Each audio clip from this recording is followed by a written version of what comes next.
रिवर्टन के हर बार का एक पक्का नियम है, मार्कस और कुत्ते अंदर नहीं आ सकते। लगता है मैं बाहर बहुत बिगड़ गया था। 5 दिन और 5 रातें घर नहीं आया। बार्स में पीता रहा, लड़कियों को नाचने को कहता रहा जब तक मेरी बीवी, जो शहर की सबसे अमीर औरत है, उसने मुझे रंगे हाथों पकड़ लिया। उसने मुझे घर जबरदस्ती ले गई और पूरे 10 दिन तक मुझे सजा दी। अगली सुबह ही रिवर्टन के हर बार ने वह नया नियम लगा दिया। लिडिया की निगरानी में मैंने न चाहते हुए भी अपने दोस्तों को फोन किया समझाने के लिए, अब मुझे बाहर पीने के लिए मत बुलाओ, अब मेरा कर्फ्यू है, मुझे 10 बजे तक घर आना है। सोचकर ही गुस्सा आ रहा है। तुम्हें यह हक किसने दिया? हमने अलग जिंदगी जीने का फैसला किया था। लिडिया ने ठंडी हंसी हंसी, क्योंकि जो ड्रिंक्स तुम पी रहे थे वह सब मेरे कार्ड से चार्ज हुए थे। मेरा दोस्त दूसरी तरफ जोर से हंस पड़ा। भाई, क्या तुम्हारी बीवी ने तुम्हें यह सब करने को कहा है? मेरा चेहरा लाल हो गया। मैं बुदबुदाया, मैंने खुद ही कहा था। मैं खुद से बड़बड़ाना बंद नहीं कर पा रहा था। मैंने पहले भी बीवी के दबाव में रहने वाले पति देखे हैं, लेकिन कोई भी मुझ जितना कंट्रोल में नहीं था। मेरे पास एक राज है, मैं दोबारा पैदा हुआ हूँ। मुझे पता है आगे क्या होने वाला है। 1 साल के अंदर मेरी बीवी लिडिया को एक कॉलेज लड़के से प्यार हो जाएगा। वह मुझसे तलाक ले लेगी, हमारी अरेंज्ड मैरिज तोड़ देगी और अपने परिवार से भी रिश्ता तोड़ देगी। अपनी पिछली जिंदगी में मैंने उसे 10 साल तक चेज किया, लेकिन आखिर में मैं उसे किसी और से प्यार करने से रोक नहीं पाया। उस आदमी के साथ रहने के लिए उसने वह सब कुछ खत्म कर दिया जो मेरे परिवार ने बनाया था। इस बार मैंने जाने देने का फैसला किया है। बैंकेट हॉल के अंदर ग्लास टकरा रहे थे और बातें चल रही थी। मैं एक कोने में बैठा था और पास में एक खूबसूरत लड़के को अपने मैनेजर से बात करते हुए देखा। क्या तुम उसे हेलो नहीं कहोगे? वह खूबसूरत लड़का थोड़ा बेचैन लग रहा था। उसे ध्यान खींचना पसंद नहीं है। उसका मैनेजर मुस्कुराया और जवाब दिया, सच है, उस जैसी औरत हमेशा सबका ध्यान खींचती है। तुम्हारे साथ फोटो खिंचवाना तुम्हें नुकसान पहुंचा सकता है, वह तुम्हारा ख्याल रख रही है। वह खूबसूरत लड़का थोड़ा शर्मा गया। वह मेरे लिए अच्छी रही है। अभी पिछले दिन ही मेरी कार खराब हो गई थी और उसने मुझे एक बिल्कुल नई कार दे दी। उसने यह भी पूछा कि मैं कहाँ घर खरीदना चाहूंगा। उसका मैनेजर बहुत जेलस लग रहा था। और आगे बढ़ो, वह तुम्हें इतना मानती है, जाओ और उसे अपना बना लो। वैसे भी उसका पति तो बस नाम का है। मैंने चुपचाप अपनी पेटी फोर का एक टुकड़ा खाया। के बारे में बात कर रहे हैं, सिर्फ नाम का पति? वह मैं हूँ। मैं उन्हें मुझे नजरअंदाज करने के लिए दोष नहीं दे सकता। लिडिया के साथ 5 साल की शादी को याद करते हुए अफवाहें कभी नहीं रुकी। वह एंटरटेनमेंट की दुनिया में नहीं है, फिर भी उसका नाम हमेशा गॉसिप में आ ही जाता है। अपनी पिछली जिंदगी में अगर मैंने ऐसी बातें सुनी होती तो मैं किसी से जवाब मांगता, लेकिन दोबारा जन्म लेने के बाद यह बातें अब मेरे अंदर कुछ भी नहीं जगाती। आखिर मुझे पता है कि उसके आसपास घूमने वाले सब लोग बस कुछ वक्त के लिए हैं, और वह जिसके लिए बनी है वह आज ही आने वाला है, लेकिन वह अभी तक नहीं आया। मैं बोर होने लगा हूँ। जैसे ही मैं निकलने वाला था, एक जोर से आवाज आई और फिर चीखने की आवाजें। एक मेल वेटर ने गलती से शैंपेन टावर गिरा दिया। वाइन सीधे उस खूबसूरत लड़के के सूट पर गिर गई। उस खूबसूरत लड़के का चेहरा तुरंत गुस्से से भर गया। वह चिल्लाया, तुम्हें क्या हो गया है? यह इस सीजन का होकू टूर स्वीट है। अपने मैनेजर को बुलाओ अभी। वेटर की आंखों में आंसू भर आए। वह चुपचाप माफी मांगता रहा, समझाते हुए कि वह बस एक कॉलेज स्टूडेंट है जो समर जॉब कर रहा है, लेकिन वह खूबसूरत लड़का उसे छोड़ने को तैयार नहीं था। मैं उसके पास गया और लंबी सांस ली। उसे अकेला छोड़ दो, मैं सूट का खर्चा उठाऊंगा। वह खूबसूरत लड़का मुझे ऊपर से नीचे तक देखा, बिना इंप्रेस हुए। बड़ी बातें कर रहे हो, क्या तुम्हें पता भी है होकुतूर क्या है? क्या तुम्हें लगता है थोड़े से पैसे इसका खर्चा उठा सकते हैं? इस शोर ने लिडिया का ध्यान खींचा। वह गुस्से से देखी और पास आई। वह खूबसूरत लड़का ऐसे खुश हो गया जैसे उसे कोई सहारा मिल गया हो। वह उसके पास दौड़ा और उसका हाथ पकड़ लिया। जो सूट तुमने मुझे दिया था, किसी ने उसे खराब कर दिया। मैंने अपनी बीवी को हल्की मुस्कुराहट के साथ देखा। यह बस एक सूट है, मैं इसके पैसे दे दूंगा। लिडिया ने मुझे ठंडी नजर से देखा, फिर मुड़कर उस खूबसूरत लड़के को नरम आवाज में तसल्ली दी। यह बस एक सूट है, मैं तुम्हें कल नया दिलवा दूंगी, घर जाओ। यह कहकर वह उसे अपने साथ ले गई। मेरे पास खड़ा वह नौजवान वेटर बस वहीं खड़ा रहा, पूरी तरह से हैरान। मैं हमेशा से जानता था कि लिडिया में मर्दों को अपनी तरफ खींचने की ताकत है। बस मुझे यह उम्मीद नहीं थी कि इतना छोटा लड़का भी उसके जाल में फंस जाएगा। मैंने उस नौजवान को हमदर्दी से देखा और जाने के लिए मुड़ा। वह मुझे पीछे से बुलाया, हे, आज जो तुमने किया उसके लिए बहुत शुक्रिया। क्या मैं तुम्हारा नंबर ले सकता हूँ? मैं तुम्हें कभी बाहर ले जाना चाहूंगा। मैंने हाथ हिलाकर मना कर दिया। कुछ नहीं था, फिक्र मत करो। जैसे ही मैं जाने वाला था, होटल मैनेजर पास आया और उसे डांटा, तुम इतने लापरवाह कैसे हो सकते हो? अचानक मेरे दिमाग में कुछ क्लिक किया। मैं घूमकर लड़के को देखा। यह वही है। अपनी पिछली जिंदगी में मेरी बीवी ने तलाक लेने के लिए कुछ भी नहीं छोड़ा, यहाँ तक कि अपने परिवार से भी रिश्ता तोड़ दिया। ये सब एक आदमी को एक नाम देने के लिए, वह जिसके लिए बनी थी, ज़ेन। मेरा और उसका परिवार अरेंज्ड मैरिज से बंधे थे। तलाक से बहुत सारे फायदे खत्म हो जाते, लेकिन उसे कोई परवाह नहीं थी। उसने पक्का इरादा कर लिया था। उसने एक अच्छा फाइनेंशियल सेटलमेंट भी ऑफर किया, लेकिन मैं उस वक्त समझ नहीं पाया। मुझे वह चाहिए थी, पैसे नहीं। मैंने उसे 10 साल तक प्यार किया था। ये लड़का कौन था जो कहीं से भी आ गया, ऐसे ही लिडिया का दिल लेकर चला गया। मैंने उस तलाक से बचने के लिए सब कुछ किया, और ऐसा करते हुए मैंने लिडिया को और दूर धकेल दिया। आखिर में उसने मुझे पूरी ताकत से दबोच लिया और मुझे साइन करने पर मजबूर कर दिया। एक ऐसे इंसान से प्यार करते हुए जिसने मुझे कभी प्यार नहीं किया, मैं अंदर ही अंदर घुल गया और मर गया। इस बार मैं किसी और की लव स्टोरी में विलन नहीं बनूंगा। मैं किसी ऐसे इंसान को जो मुझसे प्यार नहीं करता, मुझे बेकार महसूस नहीं करने दूंगा। मुझे याद है अपनी पिछली जिंदगी में जब मुझे ज़ेन के बारे में पता चला था, मैंने उसके पास जाने के लिए सब कुछ किया। लिडिया को पता चला और वह तुरंत मुझे वार्न करने आई। अगर उस लड़के को एक बार भी छुआ तो मैं हमारे परिवारों के बीच के सारे डील्स खत्म कर दूंगी। मैंने रोते हुए उससे पूछा, उसके पास ऐसा क्या है जो मेरे पास नहीं? उसने मुझे नफरत से देखा। वह तेज है और जिंदगी से भरा है। वह इस दुनिया की हर अच्छी चीज है, बस उसके बैकग्राउंड को छोड़कर। वह तुम्हें हर तरह से हराता है। दोबारा जन्म लेने के बाद मैं बहुत कुछ समझ गया हूँ। प्यार लॉजिक को फॉलो नहीं करता। इस बार मैं हार मान लेता हूँ। वापस उस एस्टेट में जो अपनी हर इंच जमीन के बराबर कीमत रखता है, बड़ा, शानदार और बहुत अमीराना। हमारे दोनों परिवारों की तरफ से शादी का तोहफा। मुझे हैरानी इस बात की है कि आज उसकी कार बाहर खड़ी है, वह घर पर है। लिडिया लिविंग रूम में बैठी थी, एक टांग दूसरी पर आराम से रखी हुई थी। उसने मेरी तरफ देखा, वही ठंडी नजर जैसे हमेशा होती है। मैं झुका चप्पल बदलने के लिए उस नौजवान वेटर के बारे में सोच रहा था। उसके एप्रन पर एक छोटा सा स्माइली फेस लगा हुआ था। किसी और के पास नहीं था, बस उसके पास। जबकि मैं जो कुछ भी पहनता हूँ उसकी बहुत कीमत होती है, फिर भी वह हमेशा वही सिंपल स्टाइल होता है, फीका, बेजान। अचानक मुझे यह चप्पलें पसंद नहीं आई। मैंने उन्हें फेंक दिया। मैं नंगे पांव लिविंग रूम में गया। लिडिया ने मेरे नंगे पांव देखे। वह हैरान होकर गुस्से से देखी। जूते नहीं पहने? मैं उसके सामने बैठ गया, शांत। अगर मैं नहीं पहनना चाहता तो नहीं पहनूंगा। लिडिया ने धीरे से हंसी, हल्की सी मजाक उड़ाते हुए। कितना अजीब है, तुम्हें क्या हो गया है? अपने दिमाग में मैंने सोचा, तुम्हारा होने वाला पति वही। 5 साल की अकेली शादी ने मेरे शरीर पर बहुत बुरा असर डाला है। मेरा वजन लगातार कम हो रहा है। लिडिया दूसरी तरफ पहले की तरह ही बहुत खूबसूरत है। मैंने अपनी नजर वापस खींची और सीधे उसकी तरफ देखा। चलो तलाक ले लेते हैं। मेरे मुंह से शब्द निकले ही थे कि उसने हंसी उड़ाई। उसने अपना फोन सोफा पर फेंका और मुझे देखती रही, बिना किसी भाव के। मार्कस, अब तुम कौन सा खेल खेल रहे हो? मैं सीधा बैठ गया और उसकी डरावनी नजर का सामना किया बिना डरे। मैं सीरियस हूँ। 5 साल हो गए लिडिया, तुम मुझे कभी प्यार नहीं करोगी। हम एक दूसरे को आजाद कर सकते हैं। 1 महीने से भी कम में आल्टन एक बड़ा बिजनेस फोरम होस्ट करेगा। वहीं पर वह ज़ेन से मिलेगी, जो इवेंट में पार्ट टाइम होस्ट के रूप में काम कर रहा होगा।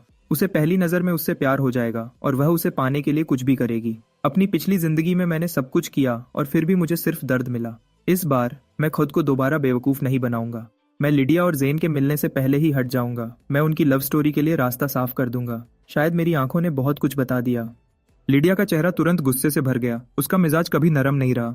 जो भी उसे नाखुश करता है उसे कोई रहम नहीं मिलता। वह मुस्कुराती है लेकिन उसकी आंखें बर्फ जैसी हैं। क्या अब मैं तुम्हारा खिलौना हूँ मार्कस? जब मन किया शादी कर ली, जब मन किया तलाक ले लिया। क्या तुम्हें लगता है मैं यहाँ तुम्हारे साथ खेल खेलने आई हूँ? 5 साल पहले हमारे परिवारों के रिश्ते अच्छे थे और उन्होंने हमारी शादी तय की थी। लिडिया की पर्सनैलिटी के साथ वह कभी भी ऐसे ही मान नहीं जाती, लेकिन उसकी दादी उस वक्त बहुत बीमार थी और उस दबाव ने उसे यह शादी करने पर मजबूर कर दिया। लिडिया के लिए ये एक बहुत बड़ी बेइज्जती थी। खुशकिस्मती से उस वक्त उसकी जिंदगी में कोई ऐसा नहीं था जिसे वह बहुत प्यार करती हो। वह अपने परिवार का बिजनेस भी संभाल रही थी और उसे एक भरोसेमंद पार्टनर की जरूरत थी। तो उसने 5 साल तक मेरे साथ काम चलाया। मैं खुद पर उदास और कड़वी हंसी हंसा। क्या तुम सच में ये सिर्फ नाम की शादी चलाना चाहते हो? लिडिया ने उन शब्दों का मजाक उड़ाते हुए मजा लिया। ये क्या है? क्या तुम अकेला और बेचैन महसूस कर रहे हो? मैंने अपने शब्द ध्यान से चुने। नहीं, मैं बस। लेकिन लिडिया खड़ी हो गई और मेरे पास आई। वह झुकी, अपने हाथ सोफा के दोनों तरफ रखे, मुझे घेर लिया। अगर तुम अकेला महसूस कर रहे हो तो मेरे पास क्यों नहीं आए? इसके बजाय तुम तलाक की बात कर रहे हो। क्या सच में यही वजह है? लिडिया से हमेशा एक हल्की सी खुशबू आती है, टोबैको और परफ्यूम की मिली जुली। वह कभी मेरे करीब नहीं आई। सिर्फ एक बार मैंने उसकी कोट से सांस लेते हुए वह खुशबू महसूस की थी। अब वह खुशबू मुझे पूरी तरह से घेर चुकी है। मुझे एक्साइटेड महसूस होना चाहिए था, लेकिन मुझे सिर्फ घुटन महसूस हो रही है। मेरा मन बन चुका है। मैंने समझाया, ऐसी बात नहीं है, मैं बहुत पहले ही अकेला रहने की आदत डाल चुका हूँ। लिडिया सीधी हो गई। ऐसा है क्या? उसे मुझ में कभी कोई असली इंटरेस्ट नहीं था। वह छोटा सा मूव बस मुझे परेशान करने के लिए था। उसने मुझे नीचे देखा। उसकी आवाज फिर से ठंडी हो गई। मुझे पता है आज हमारी 5वीं एनिवर्सरी है। मुझे इसे मनाने में कोई इंटरेस्ट नहीं है। इसे तलाक के लिए बहाना बना रहे हो? फालतू में। मैं खड़ा हो गया और उसकी आंखों में देखा। एक एनिवर्सरी जो हमने कभी नहीं मनाई। अब तक इंतजार करने का कोई फायदा नहीं। सोचो, तुम्हारे लिए मेरी उपयोगिता लगभग खत्म हो चुकी है। मुझे रखने से ज्यादा तुम्हें अपनी आजादी चाहिए, है ना? यह कहकर मैं पीछे देखे बिना बेडरूम की तरफ ऊपर चला गया। एक जोर से दरवाजा बंद होने की आवाज, फिर इंजन के चलने की आवाज। लिडिया चली गई। इस बार मुझे अजीब सा सुकून महसूस हुआ। मेरा फोन बजा। ये मेरा अच्छा दोस्त जेसन था। मार्कस, इंपीरियल क्लब आ जाओ, चलो चलते हैं। शादी के बाद मैं बहुत कम बाहर जाता हूँ। जेसन मुझे 10 बार इनवाइट करता है, मैं 9 बार मना कर देता हूँ। इस बार मैं बिना सोचे मान गया। चलो करते हैं। दूसरी तरफ लंबी खामोशी छा गई। आज तुम्हारी वेडिंग एनिवर्सरी है, क्या तुम सच में बाहर आना चाहते हो? मैंने पक्के इरादे से जवाब दिया। एनिवर्सरी कोई फ्यूनरल नहीं है, मैं आ रहा हूँ। मैंने 10 मिनट अपनी वार्डरोब में देखा। मैंने एक ब्लैक सूट चुना जो स्लिम कट था, मेरे लंबे लेकिन पतले शरीर को दिखा रहा था। मैंने यह सूट खास तौर पर इस उम्मीद में खरीदा था कि लिडिया मुझे इसमें देखेगी। उस महीने वह कभी घर नहीं आई। बस एक चीज जिससे मैं खुश नहीं हूँ वह यह है कि मैं हाल ही में कितना पतला हो गया हूँ। मैं तैयार हुआ, थोड़ा टचअप किया और सीधा क्लब की तरफ ड्राइव किया। इंपीरियल क्लब ऑल्टन के सबसे मशहूर एंटरटेनमेंट वेन्यूज में से एक है। मैंने जेसन और दूसरों को बार में पाया जहां हमने मिलने का फैसला किया था। जेसन ने मेरे दोनों हाथ पकड़ लिए, बड़ी मुस्कुराहट के साथ। देखो कौन आया है, एक दुर्लभ दृश्य। कुछ ड्रिंक्स के बाद मजाक शुरू हो गया। मार्कस, अगर तुमने हमें फिर से छोड़ दिया होता तो मैं सोचने लगता कि 5 साल पहले वह सेरेमनी शादी थी या फ्यूनरल। जेसन ने मजाक में हाथ बढ़ाया, मेरी आंखें खोलने का नाटक करते हुए। तुम घर पर कैंडल लिट डिनर क्यों नहीं कर रहे हो? मैं गेस करता हूँ, क्या लिडिया ने तुम्हें फिर से परेशान किया? मैंने उसका हाथ हटा दिया। बस करो, तुम मेरे बाल खराब कर रहे हो। ये लोग मेरे सबसे करीबी दोस्त हैं। अपनी पिछली जिंदगी में जब लिडिया की जेन के प्रति जुनून ने मेरे परिवार को बर्बाद कर दिया था, यही वह लोग थे जिन्होंने मेरी मदद की थी। मुश्किलों से बना वह रिश्ता, मैं उसे कभी नहीं भूला। तो मैंने उन्हें तलाक के बारे में बताया। वह कुछ सेकंड्स के लिए चुप हो गए, फिर उन तीनों ने ताली बजाना शुरू कर दिया। आखिरकार, मार्कस के अपने प्यार में पागल होने के दौर से आजाद होने के सम्मान में। आज रात हम तब तक पियेंगे जब तक गिर न जाए। चीयर्स। मैं उनके साथ चिल्लाया। तलाक के बाद आजादी को लगभग देख पा रहा था। आगे एक नई जिंदगी थी। मेरी पिछली जिंदगी की ट्रेजेडी बहुत बहुत दूर लग रही थी। जैसे जैसे ड्रिंक्स बढ़ते गए, सब थोड़े और हिम्मत होते गए। जेसन ने मेरे कंधे पर थपकी दी। मार्कस, आसपास देखो जब तुम्हें पसंद आए। शर्माओ मत, जाओ और कर लो। लिडिया हर दिन अफवाहों के साथ घूम रही है। हम उसे इस मामले में जीतने नहीं दे सकते। मेरी आंखें शराब के नशे में इधर उधर घूम रही थी। तुम्हें पता है क्या फेयर पॉइंट? मेरी नजर एक पतली फिगर पर पड़ी जिसका लंबा सिलुएट था। अगर लिडिया एक कॉलेज लड़के के पीछे जा सकती है तो मैं एक कॉलेज लड़की के पीछे जा सकता हूँ। मैंने अपना ग्लास उठाया, लड़खड़ाया और उस नौजवान औरत के कंधे पर थपकी दी। वह मुड़ गई, ताजी चेहरे वाली, जवान, थोड़ी शर्मीली। उसने माफी भरी नजर से अपना सर हिलाया। सॉरी, मेरा बॉयफ्रेंड है। मैंने जल्दी से झुककर माफी मांगी और जाने के लिए मुड़ा, लेकिन मैं मुश्किल से कुछ कदम चला था कि मैं फिसल कर गिर गया। ग्लास जमीन पर टूट गया। लड़की मुझे उठाने के लिए झुकी। लो, मैं तुम्हें उठाती हूँ। मैंने उसके चेहरे की तरफ देखा जो पूरी तरह लाल था। मेरी धुंधली नजर से एक भ्रम, लड़की का चेहरा लिडिया के चेहरे में बदल गया जो मुझे ठंडी नजर से घूर रही थी। मैंने खुद को उठाने की कोशिश की, लेकिन मेरा हाथ टूटे हुए ग्लास के टुकड़े पर पड़ा। खून तुरंत निकलने लगा। सब कुछ अंधेरा हो गया। मैं बेहोश हो गया।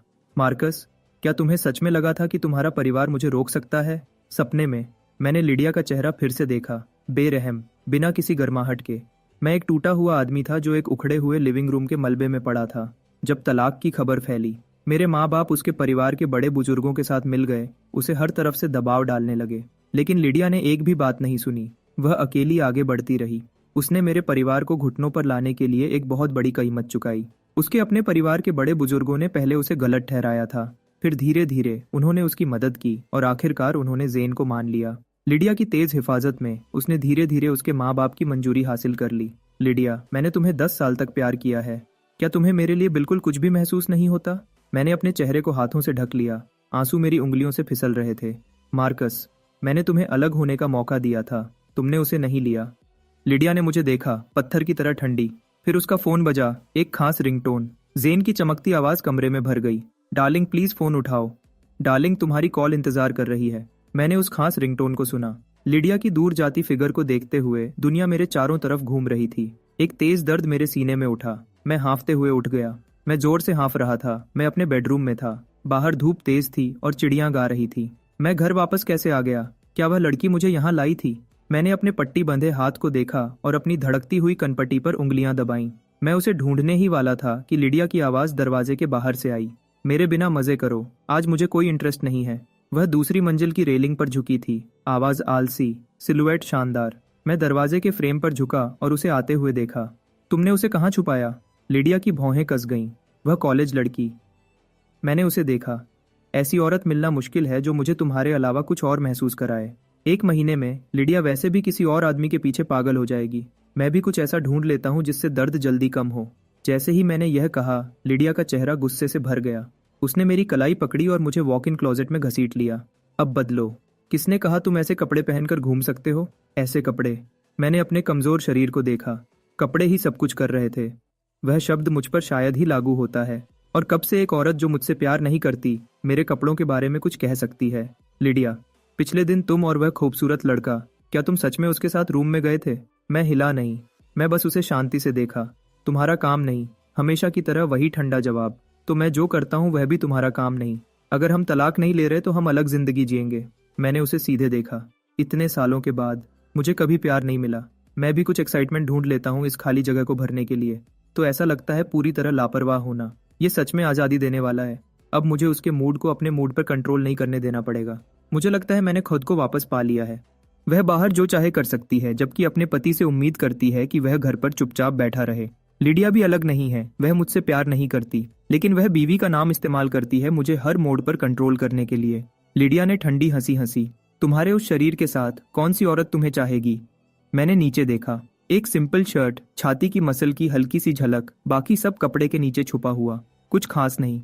मैंने उसका हाथ हटाया और शांति से अपने कपड़े ठीक किए। मैं ज्यादा खाऊंगा, वर्कआउट करूंगा और कुछ और औरतों को अपनी तरफ ध्यान दिलवाऊंगा। मार्कस, क्या तुम पागल हो गए हो? लिडिया आखिरकार गुस्से में बोली। तुम्हें क्या हो गया है? जो मार्कस में पहले था वह शांत, समझदार और ख्याल रखने वाला था। वह ऐसी बातें कैसे कह सकता है?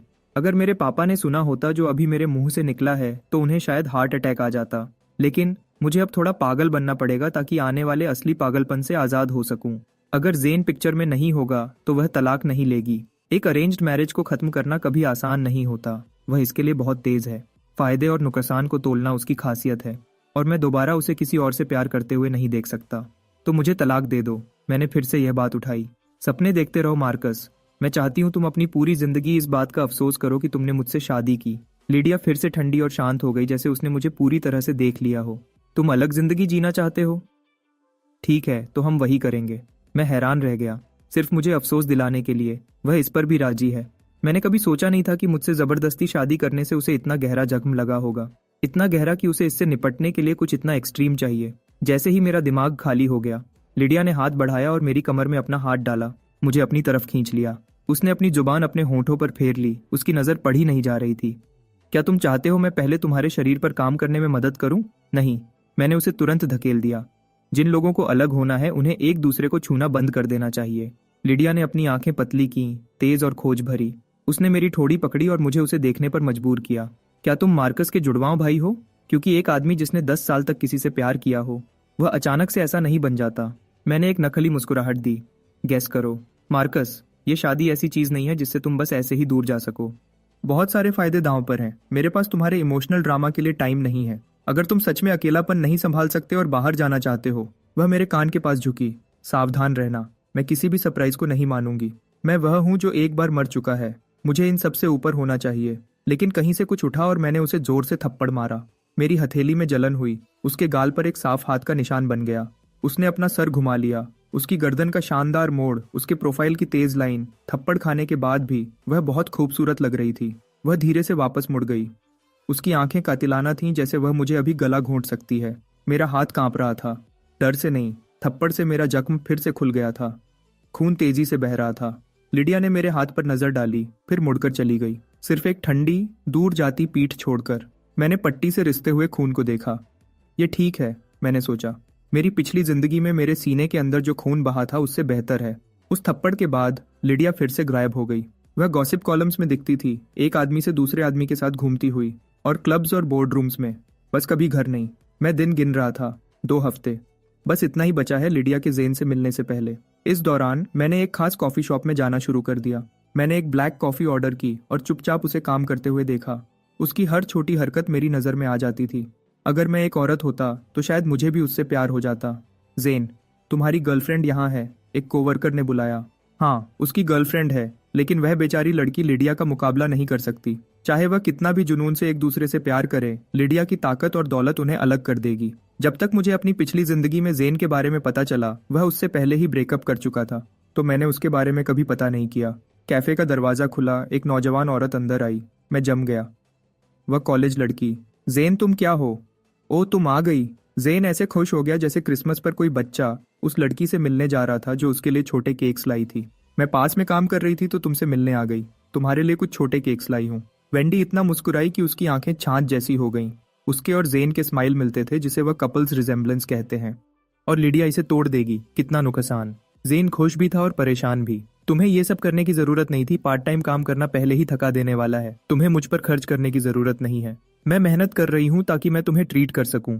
वेंडी के मीठे शब्द इतनी सहजता से निकले। मैं यह सोचे बिना नहीं रह पाया कि लिडिया ने मुझे कभी कुछ खाने को नहीं खरीदा। हालांकि मुझे वैसे भी मीठा पसंद नहीं था, क्योंकि जेन अभी भी शिफ्ट पर था। वेंडी ज्यादा देर नहीं रुकी।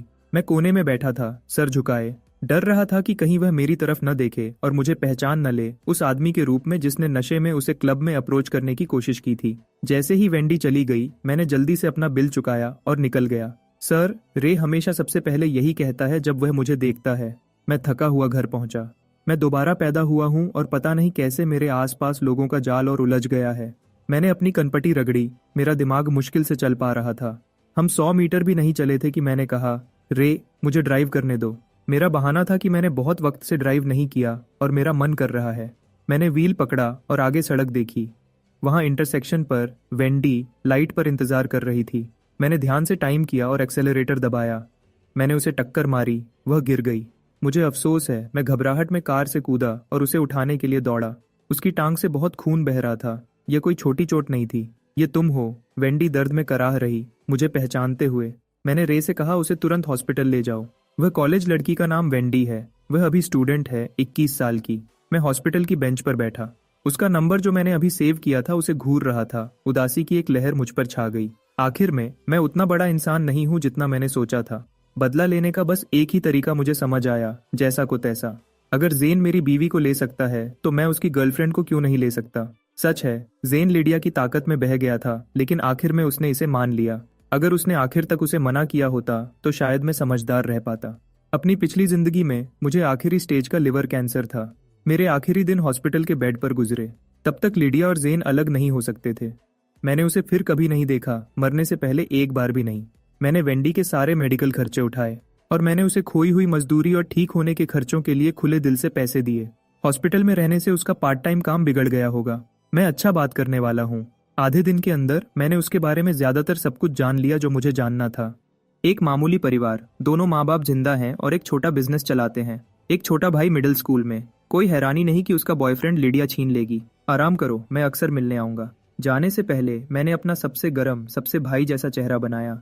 एक नरम मुस्कुराहट। ठीक है, मैं जवान हूँ, मैं जल्दी ठीक हो जाऊंगी।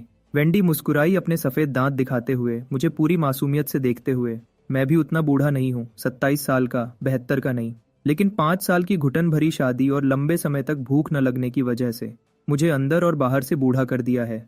घर जाते हुए मैं एक फार्मेसी पर रुका और सप्लीमेंट्स का एक ढेर उठाया। रे, एक होम सर्विसेज एजेंसी से कांटेक्ट करो। कुछ भरोसेमंद स्टाफ ढूंढो, कोई जो अच्छा खाना बना सके, आइडियली न्यूट्रिशनिस्ट सर्टिफिकेट के साथ। मैं बैक सीट में बैठा था, सप्लीमेंट्स से घिरा हुआ, और अपने इंस्ट्रक्शंस दिए। हाँ सर, रे ने जवाब दिया। जब मैंने लिडिया से शादी की तो दोनों फैमिलीज ने कहा था कि काम करने वाले रखो, सफाई के लिए, बगीचे के लिए, खाना बनाने के लिए।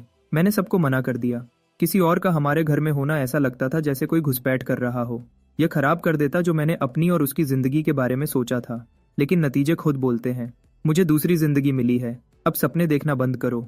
घर वापस आकर मैं आगे चलता हूँ जबकि रे पीछे आता है। उसके हाथों में सप्लीमेंट्स के बैग्स भरे हुए हैं। जैसे ही मैं दरवाजा खोलता हूँ, लिडिया सीढ़ियों से नीचे आ रही होती है। वह नीचे आते हुए अपनी कफ्स ठीक कर रही है, एक आम सा तरीका, लेकिन बहुत खूबसूरत। रे, अब तुम्हारा काम हो गया, मैं कहता हूँ। रे सप्लीमेंट्स टेबल पर रखता है, लिडिया को इज्जत से सर हिलाता है, फिर जल्दी से बाहर चला जाता है। 1 घंटे में एक कॉकटेल पार्टी है, तुम्हारे माँ बाप वहाँ होंगे, तैयार हो जाओ और मेरे साथ चलो। लिडिया सप्लीमेंट्स की तरफ देखती भी नहीं, वह बस अपना हुक्म देती है, हमेशा की तरह ठंडे तरीके से। उसने कभी नहीं चाहा कि मैं उसके साथ रहूं जब तक मेरा कोई मकसद न हो। दोबारा जन्म लेने के बाद से मैं अपने माँ बाप से मिलने नहीं गया हूँ। ये इसलिए नहीं कि मैं बुरा बेटा हूँ, बल्कि मेरी पिछली जिंदगी में जो कुछ हुआ उसके बाद भी मैं उनका सामना करने में शर्मिंदा महसूस करता हूँ। मैं थोड़ा डरता भी हूँ। ठीक है, मैं ऊपर चला जाता हूँ। पिछले 2 हफ्तों में मैं खाली नहीं बैठा। मैंने पूरी नई वार्डरोब खरीदी है। अलग स्टाइल, अलग कट्स, पहले जैसा कुछ नहीं। मैं एक अच्छा स्लिम कट सूट चुनता हूँ जिसका कॉलर बहुत अच्छे से बना हुआ है। मैं बहुत पतला हूँ लेकिन लंबा हूँ, ये भी कुछ काम आता है। थोड़ा पतला दिखने के अलावा मैं अपने बारे में अच्छा महसूस करता हूँ। अपना लुक ठीक करने के बाद मैं एक अच्छी घड़ी पहनता हूँ। रोशनी में ये जरूर ध्यान खींचेगी। पहले मैं जितना खुद को रोकता था अब मैं उतना ही दिखाता हूँ। लिडिया नीचे इंतजार कर रही है, फोन पर बात करते हुए। वह मुझे सीढ़ियों से नीचे आते हुए सुनती है और देखती भी नहीं। मुझे परवाह नहीं। मैं गाड़ी के पास जाता हूँ और अकेला इंतजार करता हूँ। कुछ मिनट बाद वह बाहर आती है। जब वह गाड़ी में बैठती है और जब हम चलते हैं वह एक बार भी मेरी तरफ नहीं देखती। पूरे रास्ते हम एक दूसरे से एक लफ्ज भी नहीं बोलते। वह गाड़ी चलाती है। मैं अपने फोन में देखता हूँ। मैंने वेंडी का नंबर सेव कर लिया है और उसकी खबर ले रहा हूँ। वेंडी, अगर हॉस्पिटल का खाना तुम्हें पसंद नहीं आ रहा तो मैं खाना भेज सकता हूँ। वेंडी जवाब देती है, नहीं नहीं, मैं ठीक हूँ, सच में। मैं आज तुम्हारे लिए कुछ न्यूट्रिशन सप्लीमेंट्स लेना भूल गया। मैं कल जब मिलने आऊंगा तो ले आऊंगा। वेंडी जवाब देती है, आपको इतनी तकलीफ करने की जरूरत नहीं है। ये शराफत नहीं है। मैं ही वह हूँ जिसने तुम्हें टक्कर मारी और हॉस्पिटल पहुंचाया। शर्माओ मत, बस बता देना अगर कुछ चाहिए हो। वेंडी और जेन एक जैसे परिवार से हैं। लिडिया ने जेन के लिए अमीर लड़की का रोल किया था तो मैं वेंडी के लिए अमीर और कामयाब आदमी का रोल कर सकता हूँ। इस तरह सोचने पर यह लगभग ठीक लगता है। मेरे दिल को थोड़ा सुकून मिलता है। आगे की लाइट लाल हो जाती है। गाड़ी रुक जाती है। लिडिया आखिरकार मेरी तरफ देखती है अपनी आंखों के कोने से। वह मुझ में आया बदलाव देखती है और फिर भी सबसे बुरी बात कहती है, यह सूट तुम पर बर्बाद है।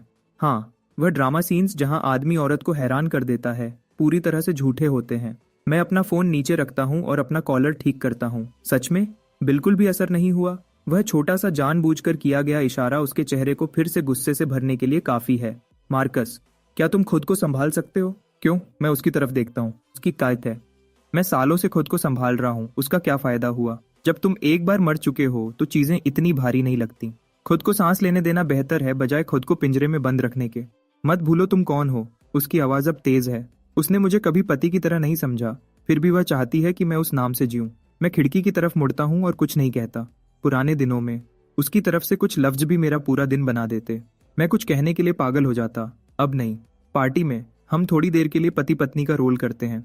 कुछ जाना पहचाना बिजनेस पार्टनर से थोड़ी देर बात करने के बाद मैं एक शांत जगह ढूंढता हूँ और अकेला बैठ जाता हूँ। किस्मत की बात है, जो जवान आदमी मेरे बगल में बैठता है वह विंसेंट है। वही जिसके बारे में कुछ वक्त पहले खबरें फैली थीं कि उसने लिडिया के साथ होटल रूम लिया था। विंसेंट, तुम यहाँ अकेले क्यों बैठे हो? एक और आदमी पास आता है और पूछता है। बस आराम कर रहा हूँ। टाइलर, थोड़ी देर मेरे साथ बैठो। विंसेंट की आवाज बहुत साफ और तेज है। मैंने देखा है कि लिडिया को अच्छी आवाज वाले आदमी पसंद है। जेन भी ऐसा ही है और हर वह आदमी जिसके साथ उसका नाम जुड़ा है। वह दोनों मेरे बगल में बातें करने लगते हैं। शायद उन्हें पता नहीं कि मैं यहाँ हूँ। टाइलर विंसेंट को छेड़ता रहता है।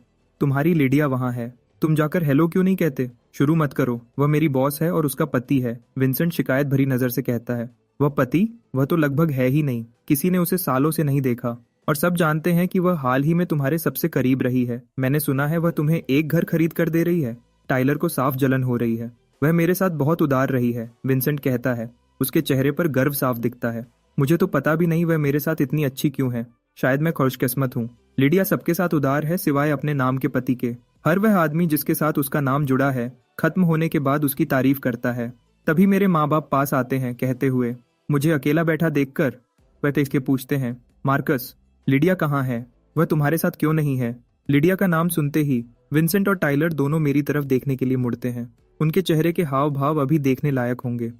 मैं खड़ा होता हूँ, अपनी माँ के हाथ में अपना हाथ डालता हूँ और उन्हें देखकर मुस्कुराता हूँ।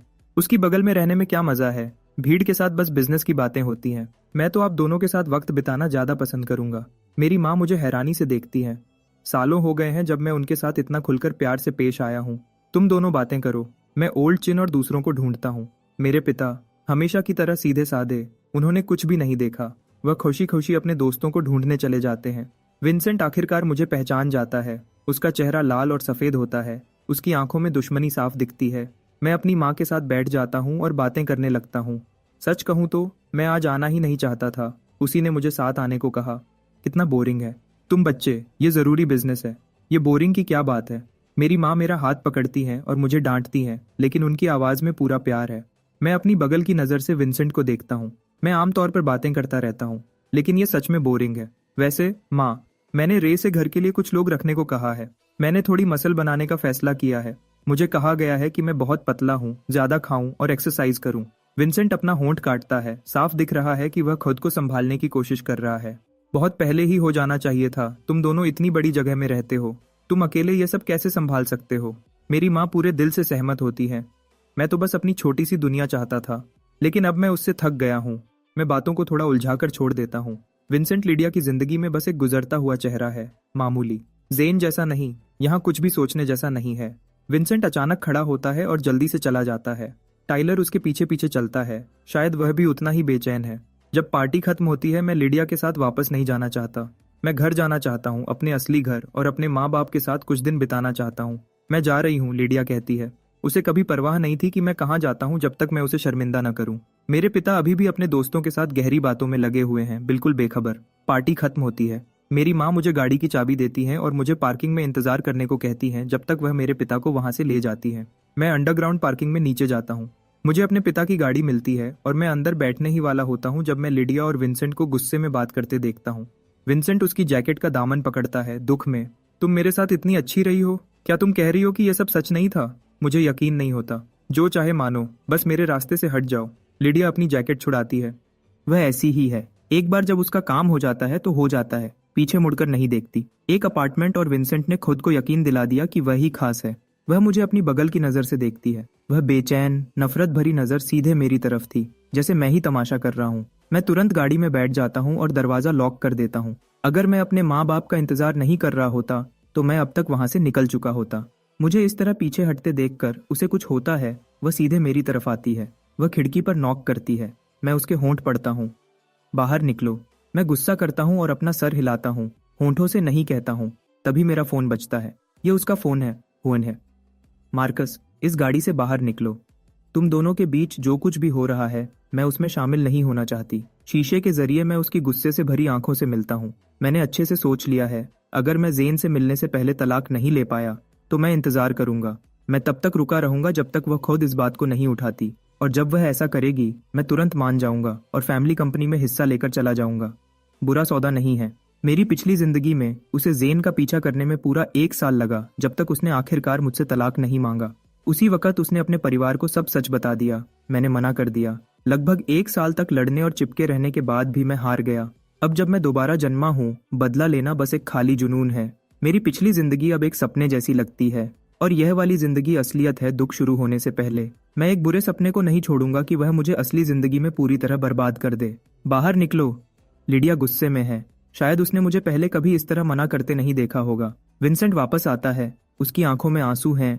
उसकी जैकेट को फिर से पकड़ता है और छोड़ने से मना कर देता है। भगवान के लिए, वह एक सेलिब्रिटी है। वह इतनी बेचैनी से कैसे चिपक रहा है? मुझे लगता है मैं खुद का ही एक रूप देख रहा हूँ। मैं किसी को जज करने की हालत में नहीं हूँ। लिडिया मुझे बुरी नजर से देखती है, फिर विंसेंट की कलाई पकड़ती है और उसे अपनी गाड़ी की तरफ खींचती है। मैं उसकी गाड़ी को दूर जाते हुए देखता हूँ। मैं सांस छोड़ता हूँ। जब तक मेरे माँ बाप गाड़ी तक वापस आते हैं, मैं लगभग सो चुका होता हूँ। तुम और तुम्हारी न खत्म होने वाली बातें। मार्कस तुम्हारा इंतजार करते हुए आधा सो चुका है। मेरी माँ मेरे पिता को डांटती है। अरे, वह साउथ का प्रोजेक्ट है, उसके अप्रूवल में कुछ मसले हैं, हमें उस पर ठीक से बात करनी पड़ी। मेरे पिता जवाब देते हैं, अपनी सीट बेल्ट लगाते हुए। मैं पीछे बैठा हूँ, नींद में, और अपनी पिछली जिंदगी के एक और सपने में खो जाता हूँ। ऐसा लगता है जैसे यूनिवर्स को डर है कि मैं भूल जाऊंगा जो मैंने सहा। वह मुझे नींद में वापस भेजता रहता है। माँ, मुझे ब्रेस्ड पोर्क चाहिए। मैं अपना हाथ उनके हाथ में डालता हूँ और उनके सहारे झुक जाता हूँ। माँ का एहसास ऐसा ही होता है, महफूज और गर्म। मेरी पिछली जिंदगी में जब मैं मर रहा था, मेरे माँ बाप मेरे हॉस्पिटल के बेड के पास बैठे थे और रोते रहे जब तक उनके पास कुछ नहीं बचा। वह रात भर में बूढ़े हो गए, थक चुके थे, दिल टूटे हुए थे। इस वक्त तुम चाहते हो कि मैं ब्रेस्ड पोर्क बनाऊं? मेरी माँ मेरे हाथ पर हल्के से मारती हैं। आज तुम्हें क्या हो गया है? क्या तुम्हारी और लिडिया की लड़ाई हुई? तुम तो वैसे भी मुश्किल से घर आते हो। क्या मैं बस एक प्यार में पागल बेवकूफ था? मैं उन्हें देखकर मुस्कुराता हूँ। अब से मैं एक अच्छा बेटा बनना चाहता हूँ। मेरे आसपास सबको हमेशा पता था कि मैं लिडिया के बारे में क्या महसूस करता था, एक तरफा। तो यह सुनकर मेरी माँ सच में हैरान होती है। मेरे पिता ने लगभग गाड़ी को मोड़ दिया। मेरे पिता पूछते हैं, तुम्हें अब लिडिया पसंद नहीं? पसंद है, मैं जवाब देता हूँ, लेकिन इसका मतलब ये नहीं कि मैं उसे छोड़ नहीं सकता। मैं उसे कभी रोक नहीं पाता। वह कभी मेरी थी ही नहीं। वह जेन की है, वह जवान तेज खूबसूरत आदमी। डैड, हमारी शादी को 5 साल हो गए हैं। हम पुरानी खबर हैं। प्यार, उसका अब क्या मतलब है? मुझे बस लगता है कि मुझे और कुछ करना चाहिए, सिर्फ उसके आसपास घूमते रहना नहीं। बिल्कुल सही कि लिडिया हमेशा अफवाहों में रहती है। मैंने इसे कभी पसंद नहीं किया। पहले मेरे पिता चुप रहते थे क्योंकि वह मेरी गहरे जज्बात की इज्जत करते थे। लेकिन अब जब मैंने दरवाजा खोल दिया है, दोनों ने वह सब कुछ कह दिया जो उन्होंने रोक रखा था। जब तक हम घर पहुंचते हैं रात बहुत हो चुकी होती है। मैं नहाकर बिस्तर पर गिर जाता हूँ। मुझे नहीं पता मैं कितनी देर सोया। मेरी माँ मेरे दरवाजे पर नॉक करती है। मैं आधा सोया हुआ जवाब देता हूँ। क्या है? क्या तुमने नहीं कहा था कि तुम्हें ब्रेस्ड पोर्क चाहिए? मैंने बना दिया है, थोड़ा खा लो फिर वापस सो जाना। वह यह कहते हुए मेरी तरफ देखती हैं। मैं तुरंत जाग जाता हूँ। मैं बैठ जाता हूँ और कुछ सेकंड तक घूरता रहता हूँ। फिर मेरी आंखें गर्म हो जाती हैं और आंसू तेजी से निकलने लगते हैं, इससे पहले कि मैं उन्हें रोक पाऊँ। दोबारा जन्म लेने के बाद से मैं एक बार भी नहीं रोया हूँ। मेरी पिछली जिंदगी के सबसे बुरे सपने भी बस मुझे हमेशा जगा देते थे। मैं बहुत पहले ही दर्द के लिए बेजान हो चुका था। अब कुछ भी मुझ तक नहीं पहुंच सकता था। लेकिन मेरी माँ ने रात के बीच में मेरे लिए ब्रेस्ड पोर्क बनाया और मैं खुद को रोक नहीं पाता। अरे, क्या हो गया है तुम्हें बच्चे? लिडिया ने जरूर तुम्हारे साथ कुछ गलत किया है। मैं कल उस फैमिली के पास जाऊंगी और जवाब मांगूंगी। मैं जल्दी से बैठ जाता हूँ और अपनी माँ को गले लगा लेता हूँ। लिडिया ने कुछ नहीं किया। मैं बस भावुक हो गया हूँ। आप मेरे साथ इतनी अच्छी हो। मैं उन्हें पकड़े रहता हूँ, मेरी आवाज़ टूट जाती है। उन्होंने सच में मेरे साथ कुछ गलत नहीं किया। जो कुछ भी मैंने सहा वह सब मैंने खुद पर लाया। वह एक ईमानदार विलेन है। मैं तो बस एक पागल चाहने वाला था। मेरी माँ हल्के से मेरी पीठ थपथपाती हैं और एक लंबी गहरी सांस छोड़ती हैं। मैं उनका इकलौता बेटा हूँ। वह मुझे सबसे अच्छे से जानती हैं। मैं आसानी से रोने वाला नहीं हूँ। अगर सच में कोई दुख न हो तो आंसू नहीं आते। तो क्या तुम अब भी ब्रेस्ड पोर्क खाओगे? वह तत्व पूछती हैं। हाँ, मुझे उसकी बहुत तलब थी। मैं अपनी आंखें पोंछता हूँ और बिस्तर से उतरता हूँ। अभी भी थोड़ा नाक बह रही है। मैं उनका हाथ पकड़ता हूँ और हम दोनों साथ में नीचे जाते हैं। मेरे पिता पहले ही सो चुके हैं। डाइनिंग टेबल पर बस हम दोनों हैं। ब्रेस्ड पोर्क खुशबूदार और मज़ेदार है। मैं कई टुकड़े बिना रुके खा जाता हूँ। मैंने पिछले कुछ सालों में मुश्किल से खाया है। इतना सारा एक साथ खाने से मेरा पेट दर्द से फूल जाता है। मुझे उल्टी आने लगती है। मेरी माँ मेरी पीठ थपथपाती है। इतनी जल्दी क्यों खा रहे हो? पूरी रात पेट भरा होने की वजह से जागे रहोगे। मैं भूखा था। मैं शर्मिंदा होकर हंसता हूँ। आखिरी बार मैंने ऐसा खाना अपने ग्रेजुएशन डिनर पर खाया था। जेसन और दूसरों ने और मैंने एक बड़ी पार्टी की थी। फिर मैंने लिडिया से शादी की और पतला रहने के लिए कम खाना शुरू कर दिया।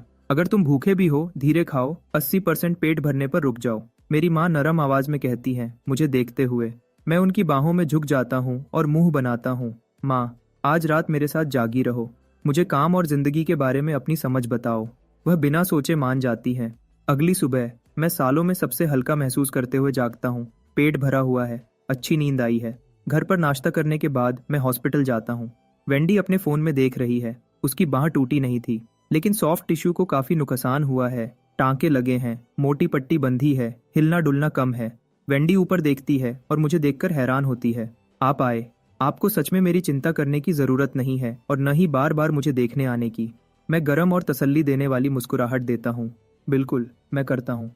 मैं रे की तरफ मुड़ता हूँ। उन्हें अंदर लाओ। रे न्यूट्रिशन सप्लीमेंट्स का एक ढेर अंदर लाता है और उन्हें उसके बेड के बगल में लगा देता है। वेंडी उस सामान को देखती है और उसका चेहरा शर्म से लाल हो जाता है। ये तो बस ऊपरी चोट है। आपको ये सब करने की जरूरत नहीं थी। चोट तो चोट होती है। मैं उसके बेड के बगल में एक कुर्सी खींच लेता हूँ। वेंडी अचानक पूछती है, ओह, मुझे तो आपका नाम भी नहीं पता। मैं आसानी से जवाब देता हूँ, तुम मुझे मार्कस बुला सकती हो। मुझे नहीं लगता यह बिल्कुल भी पुराना लगता है। मैं उससे 6 साल बड़ा हूँ। वेंडी सर हिलाती है। ठीक है मार्कस। मैं हॉस्पिटल के कमरे में उसके साथ बैठकर बातें करता हूँ। कॉलेज की लड़कियों का चीजों को देखने का तरीका हमेशा सीधा और सच्चा होता है। वेंडी एजुकेशन प्रोग्राम के तीसरे साल में है। अभी गर्मियों की छुट्टी पर है।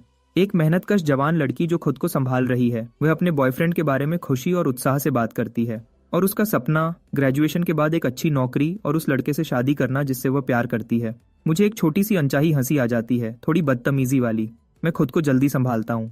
वेंडी हिचकिचाती है। आप किस बात पर हंस रहे हो? मैं अपनी नाक की नोक रगड़ता हूँ। कुछ नहीं। तुम्हें देखकर मुझे अपने यूनिवर्सिटी के दिन याद आ जाते हैं जब मेरे सपने भी तुम्हारे जैसे ही चमकदार थे। वेंडी मुझे हैरानी से देखती है। आप किस यूनिवर्सिटी में गए थे? मैं उसकी तरफ देखता हूँ। Alton university. सोचने पर लिडिया और मैं दोनों जेन और वेंडी से उसी स्कूल में सीनियर हैं। वेंडी का चेहरा खुशी से चमक उठता है। आप मेरे सीनियर हो। मैं मुस्कुराते हुए उसके साथ देता हूँ। क्या इत्तेफाक है। ऑल्टन यूनिवर्सिटी देश की टॉप 3 यूनिवर्सिटीज में से एक है। जो भी वहां जाता है उसका दिमाग तेज होता है। ग्रेजुएट्स का भविष्य उज्जवल होता है, भले ही वह अमीर न बने, वह आराम से जिएंगे। अगर जेन कभी लिडिया से नहीं मिलता तो वेंडी का सपना पूरा होने का पूरा मौका है। तो हम आसानी से बातें करने लगते हैं ऑल्टन यूनिवर्सिटी के बारे में। हम हंस रहे होते हैं तभी दरवाजा खुलता है और एक तेज भारी आवाज आती है, वेंडी, मैं आ गया। मैं मुड़ता हूँ। जेन के बाल छोटे और साफ कटे हुए हैं, खूबसूरत और उस पर अच्छी लगने वाली समझदारी है। उसकी शक्ल, मुझे उससे जलन नहीं है। एक 20 साल के शरीर से निकलने वाली पूरी एनर्जी जो थोड़ी चुभती है। जब मैं 20 साल का था, मैं लिडिया से 3 साल से चुपचाप प्यार कर रहा था। मेरे सबसे अच्छे साल पूरी तरह से खा लिए गए एक तरफा प्यार ने, जिसने मुझे लगभग मार ही दिया था।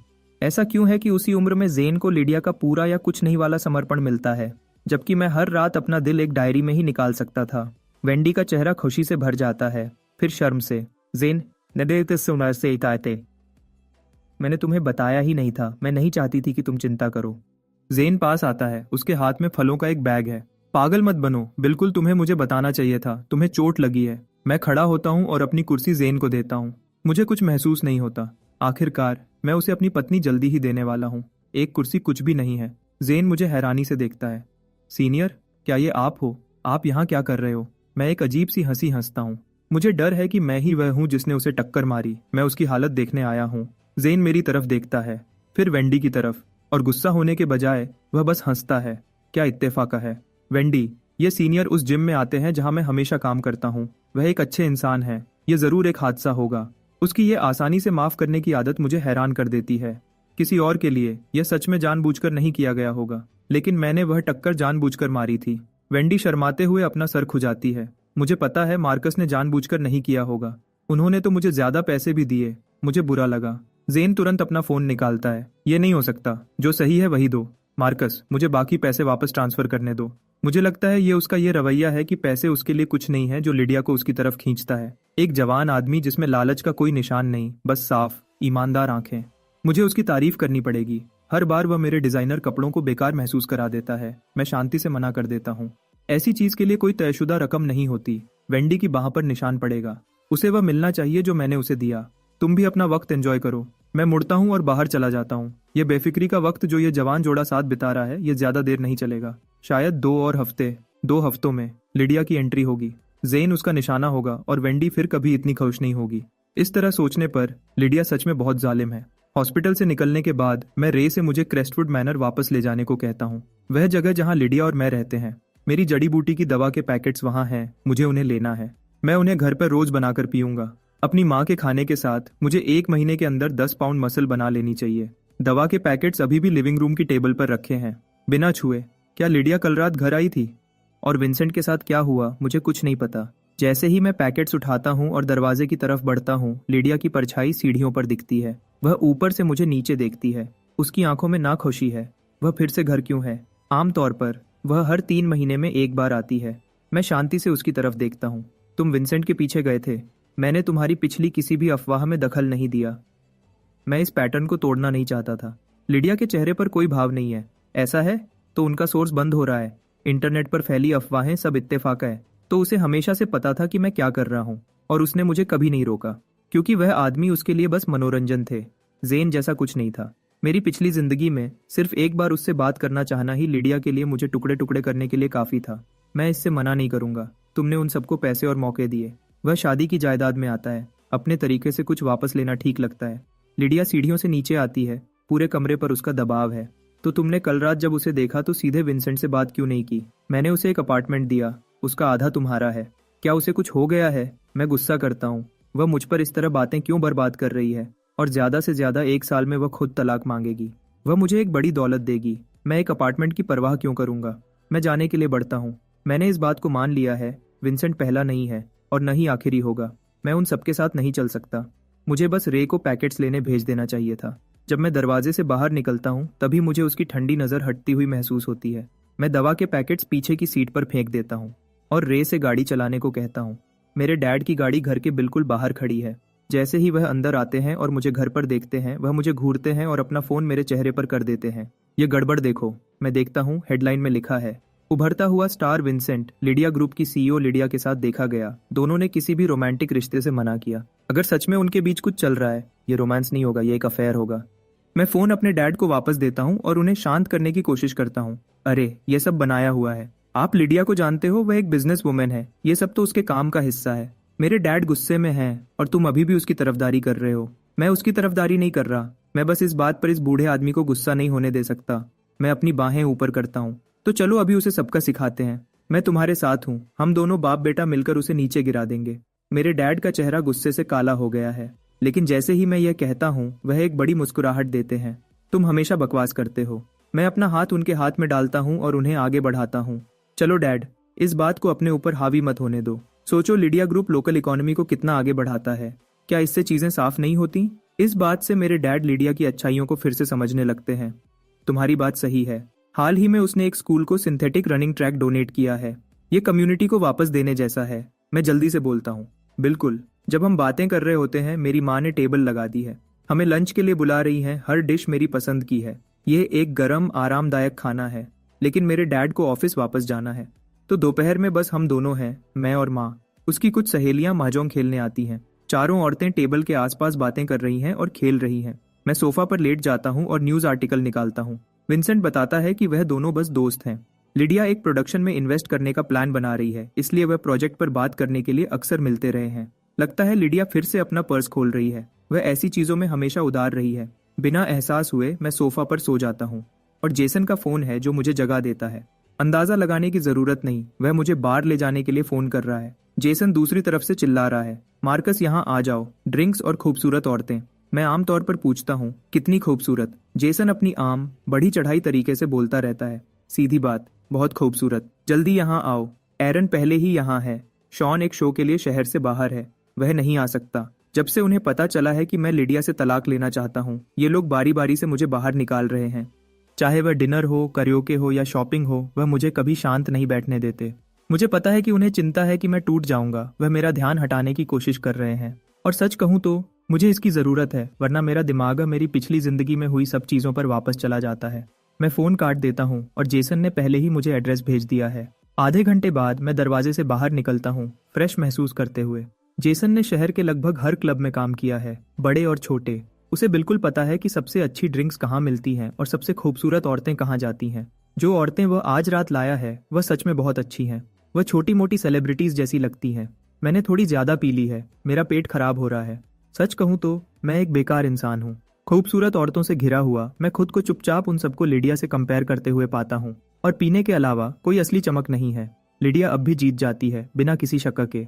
चाहे वह शक्ल हो या मौजूदगी, लिडिया बस अपनी ही एक अलग कैटेगरी में है। मैं उठता हूँ और रेस्टरूम की तरफ जाता हूँ।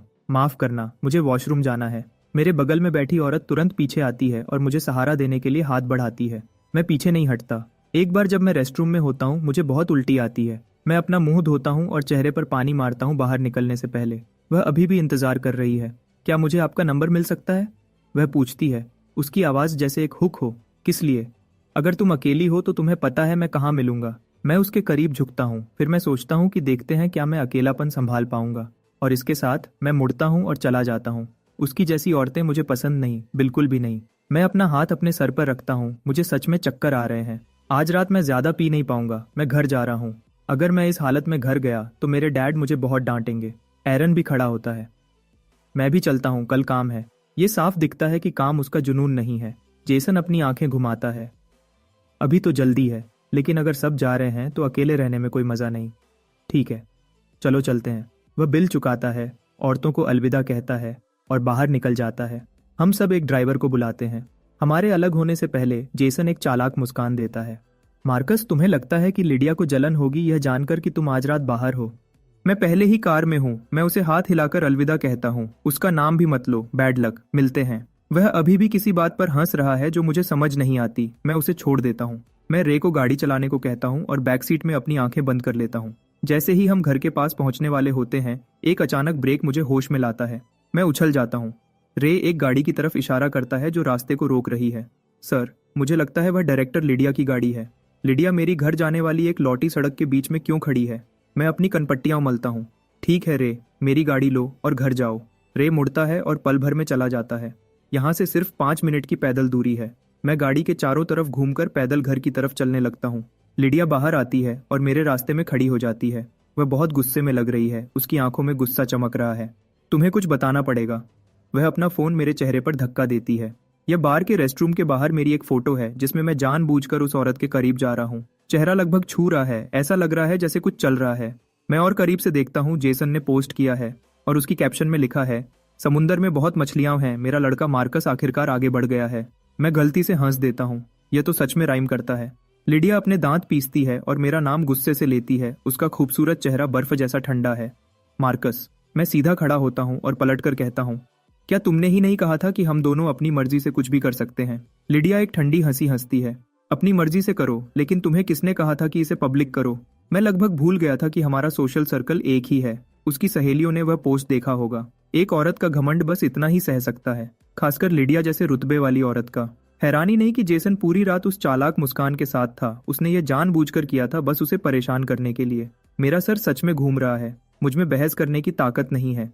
ठीक है, अगली बार मैं जेसन को कहूंगा कि वह इसे सोशल मीडिया पर न डाले। और इसके साथ मैं जाने के लिए मुड़ता हूँ, लेकिन लिडिया मेरा हाथ इतनी जोर से पकड़ती है कि मुझे अपनी हड्डियों में महसूस होता है। मैं दर्द से चीख निकलता हूँ और बिना सोचे नीचे झुककर उसकी बाजू पर काट लेता हूँ। वह मेरी हरकत से इतनी हैरान हो जाती है कि वह जम जाती है और मुझे काटने देती है। उसकी बाजू मजबूत और शेप में है। वह आखिरकार होश में आती है, मुझे झटक देती है और मेरी गर्दन के पीछे से पकड़ लेती है। क्या तुम पागल हो गए हो? मुझे एक बिल्ली की तरह गर्दन से उठाकर? उसकी बाजू पर एक बिल्कुल सही दांत का निशान है। मैं उसे गहरी शांत आंखों से देखता हूँ और एक कड़वाहट जो मैं कहीं नहीं रख सकता मेरे अंदर उठती है। मैंने उसे इतने सालों तक प्यार किया बिना एक भी निशान छोड़ने के, लेकिन जेन जो बाद में आया उसने अनगिनत निशान छोड़ दिए। मैंने अपनी पिछली जिंदगी में इसे एक से ज्यादा बार देखा था। यह निशान छोड़ना एक कमी को पूरा करता है जो मैं कभी पूरा नहीं कर पाया। मैं अपने मुंह का कोना पोंछता हूँ। खून का हल्का सा स्वाद है। तुम्हें मुझसे सवाल करने का कोई हक नहीं है। इतने सालों से तुम और दूसरे लड़कों के बारे में अफवाहें। क्या मेरी इज्जत नहीं गई? क्या किसी ने मुझ पर हंसा नहीं? लिडिया मुझे ठंडी नजर से देखती है। क्या तुमने खुद ही यह सब नहीं किया? क्या किसी ने तुम्हें अपने दादा के सामने मुझसे शादी करने के लिए मजबूर किया था? बिल्कुल नहीं। तब अगर किसी ने मुझे रोकने की कोशिश की होती तो मैं उनसे अपनी पूरी ताकत से लड़ता। मैं मानता था कि समय के साथ वह मान जाएगी, कि उसे आखिरकार कुछ महसूस होगा। मैं उसे वापस पलटकर कहता हूँ, तुम सही हो, मैंने खुद ही यह सब किया। लेकिन लोग बदलते हैं। मैंने इसके साथ सुलह कर ली है। मैं बस आजाद होना चाहता हूँ। क्या ये अलाउड नहीं है? लिडिया का जवाब हमेशा की तरह ठंडा है। नहीं, तुमने गलत रास्ता चुना। अब तुम्हें इसकी कीमत चुकानी पड़ेगी। मैं धीरे से सांस छोड़ता हूँ और उसे देखता हूँ। क्या तुम मुझ पर विश्वास करोगी जब मैं कहूंगा कि एक दिन जल्दी ही तुम ही डिवोर्स मांगोगी? तुम्हें इससे ज्यादा कुछ पसंद नहीं होगा कि मैं तुम्हारी जिंदगी से पूरी तरह गायब हो जाऊं। लिडिया मुझे ठंडी लापरवाही से देखती है। मार्कस, तुम किस तरह की फैंटेसी में जी रहे हो? उसकी नफरत बहुत गहरी है। वह खुद को भी तकलीफ देने को तैयार है, बस मुझे और तकलीफ देने के लिए। तुम क्यों नहीं मानती? वह मुझे जाने देगी, मुझे पक्का पता है। लेकिन आज रात मैंने बहुत ज्यादा पी ली है। मैं घर जा रहा हूँ सोने। तुम्हें जाना चाहिए। लिडिया मुझे पकड़ती है और मुझे अपनी गाड़ी में धक्का देती है। गाड़ी मेरे घर से निकल जाती है और क्रेस्टवुड मैनर की तरफ बढ़ती है। मैं उसे गुस्से से देखता हूँ, बेचैन और परेशान। तुम मुझे गलत रास्ते पर ले जा रही हो। मैं कुछ पीछे छोड़ आया हूँ। वह सीधे से पूछती है, क्या छोड़ आए हो?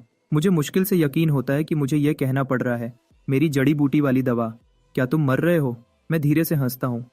इतना ड्रामेटिक कुछ नहीं, मैं बस बहुत पतला हूँ। खुद को थोड़ा ठीक करने की कोशिश कर रहा हूँ। लिडिया के दिमाग में कुछ आता है। उसका चेहरा गहरा हो जाता है। उसके बाद मैं खुद को नींद आने से रोक नहीं पाता। मैं सोचता हूँ कि लिडिया मुझे गाड़ी में ही सोने देगी, लेकिन जब मैं अगली सुबह जागता हूँ तो मैं अपने ही बेड पर होता हूँ। यह दूसरी बार है जब उसने मुझे मेरे कमरे तक उठाया है। यह उसके जैसा बिल्कुल नहीं है। मेरा सर दर्द कर रहा है। मैं खुद को घसीटकर शावर तक ले जाता हूँ, कपड़े बदलता हूँ और आखिरकार थोड़ा इंसान जैसा महसूस करता हूँ। लेकिन अब मुझे भूख लगी है। यह सोचकर कि लिडिया चली गई है, मैं नीचे जाता हूँ कुछ खाने के लिए। सीढ़ियों से आधे नीचे आते ही मैं 2 या 3 लोगों को सोफा पर बैठा देखता हूँ और वह सब एक साथ मेरी तरफ देखते हैं। लिडिया उनके बीच में है। उसके हाथ में ताश के पत्ते हैं। जैसे ही वह मुझे देखती है उसका चेहरा बिल्कुल काला हो जाता है।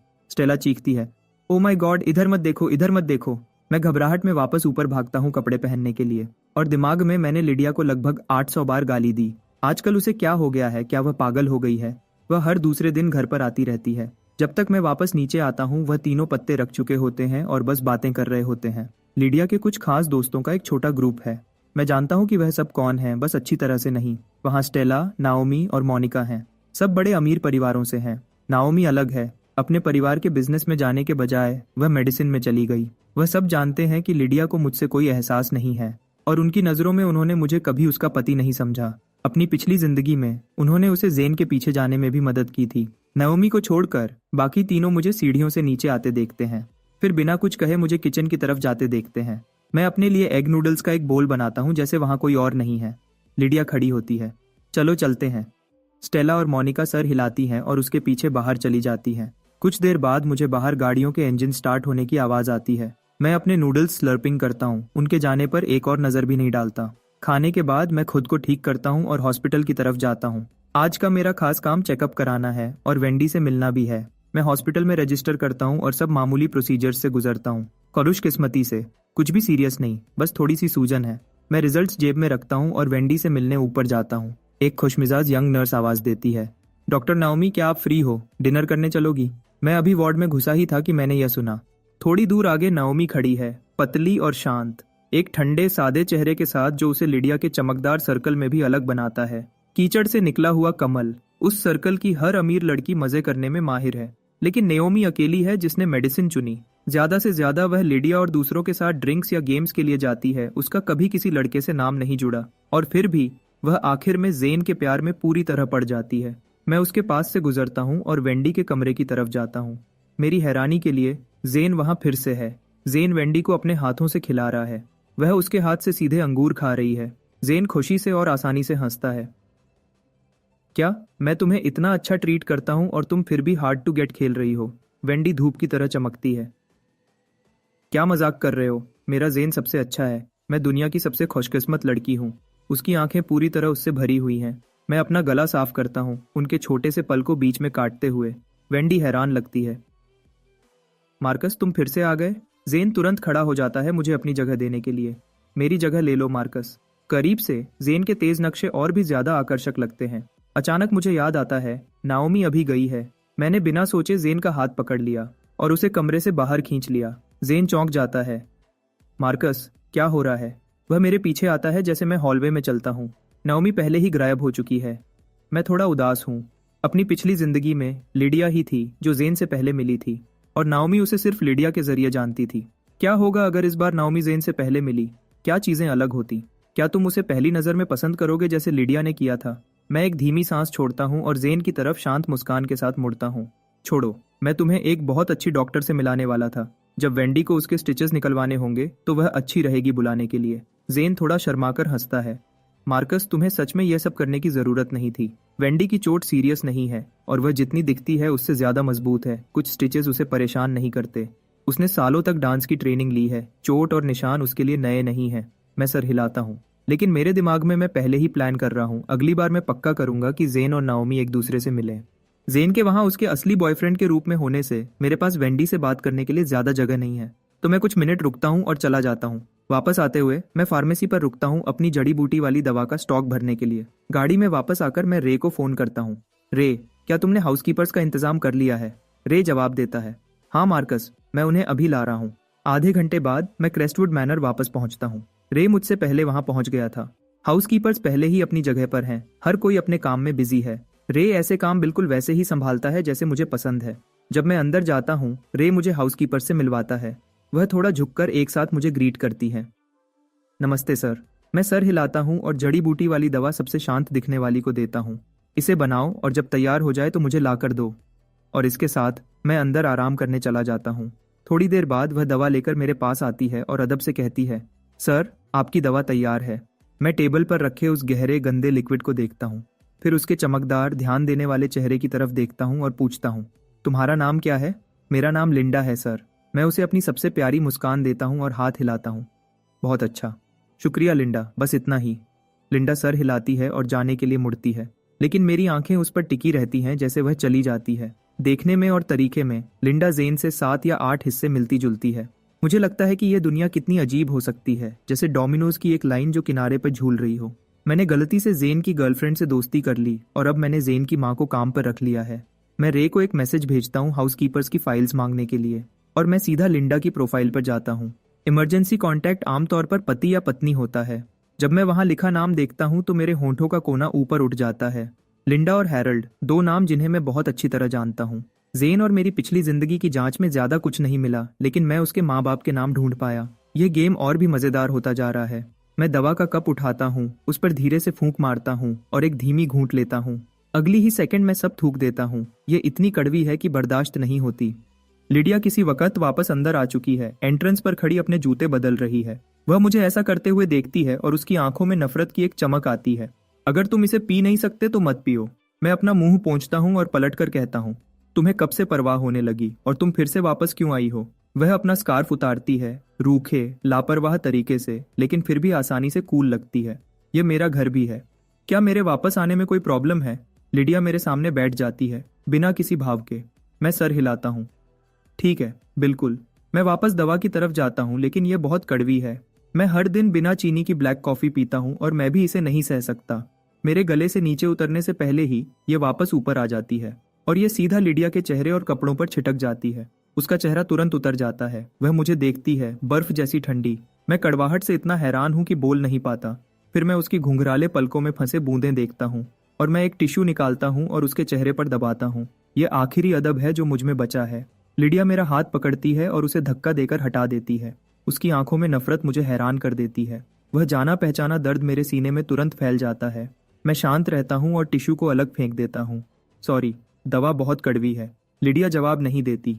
वह उठती है और कपड़े बदलने के लिए ऊपर चली जाती है। तभी लिंडा अंदर आती है। वह जल्दी और अच्छे से काम करती है, सारा गंदा साफ करती है। वह दूसरों से ज्यादा मेहनत करती है और ज्यादा ध्यान देती है। जब वह काम कर लेती है, मैं थक कर कहता हूँ, लिंडा, क्या तुम डिनर बनाना शुरू करोगी? लिंडा सर हिलाती है और किचन में काम करने लगती है। मैं अपनी नाक बंद करता हूँ और बची हुई दवा को जबरदस्ती पीता हूँ। सिर्फ ज्यादा खाने से कुछ ठीक नहीं होगा। मुझे अपनी पूरी बॉडी को ठीक करना होगा, तभी मैं असली ताकत बना पाऊंगा। जब दवा पी लेता हूँ, मैं ऊपर स्टडी रूम में जाता हूँ। मैं एक धूल से भरी स्केचबुक खोलता हूँ और पेंटिंग के टूल्स निकालता हूँ जिन्हें सालों से किसी ने छुआ नहीं था। मैं अकेला पेंटिंग करना शुरू करता हूँ और मेरी पूरी एनर्जी उस कमरे में भर जाती है। मैं काम में खो जाता हूँ और जो कुछ भी मेरे साथ हुआ है उसकी यादें मेरे दिमाग में घूमने लगती हैं। तभी बिना बताए लिडिया स्टडी रूम का दरवाजा खोलती है। यह आवाज बर्दाश्त नहीं होती। वह गुस्से से कहती है, मैं पहले ही रुकने का सोच रहा था, लेकिन उसकी यह बात सुनकर मेरे अंदर कुछ जाग उठता है। अपनी पिछली जिंदगी में मैंने अपने पसंद के ब्रशेज रख दिए थे क्योंकि उसने यही बात कही थी। हैरानी नहीं कि जेसन और दूसरे लोग मुझे बेवकूफ कहते थे। गुस्से में मैंने ब्रश को कैनवस पर घसीटा, जिससे एक तेज बुरी आवाज निकली और लिडिया की खूबसूरत भौहें तुरंत सिकुड़ गईं। मैं ब्रश नीचे रखता हूँ और बहुत शांति से कहता हूँ, तो चलो डिवोर्स ले लेते हैं। जब हमारा डिवोर्स हो जाएगा और हम अलग रहेंगे तो मैं चाहे जितना शोर करूं तुम्हें कभी सुनाई नहीं देगा।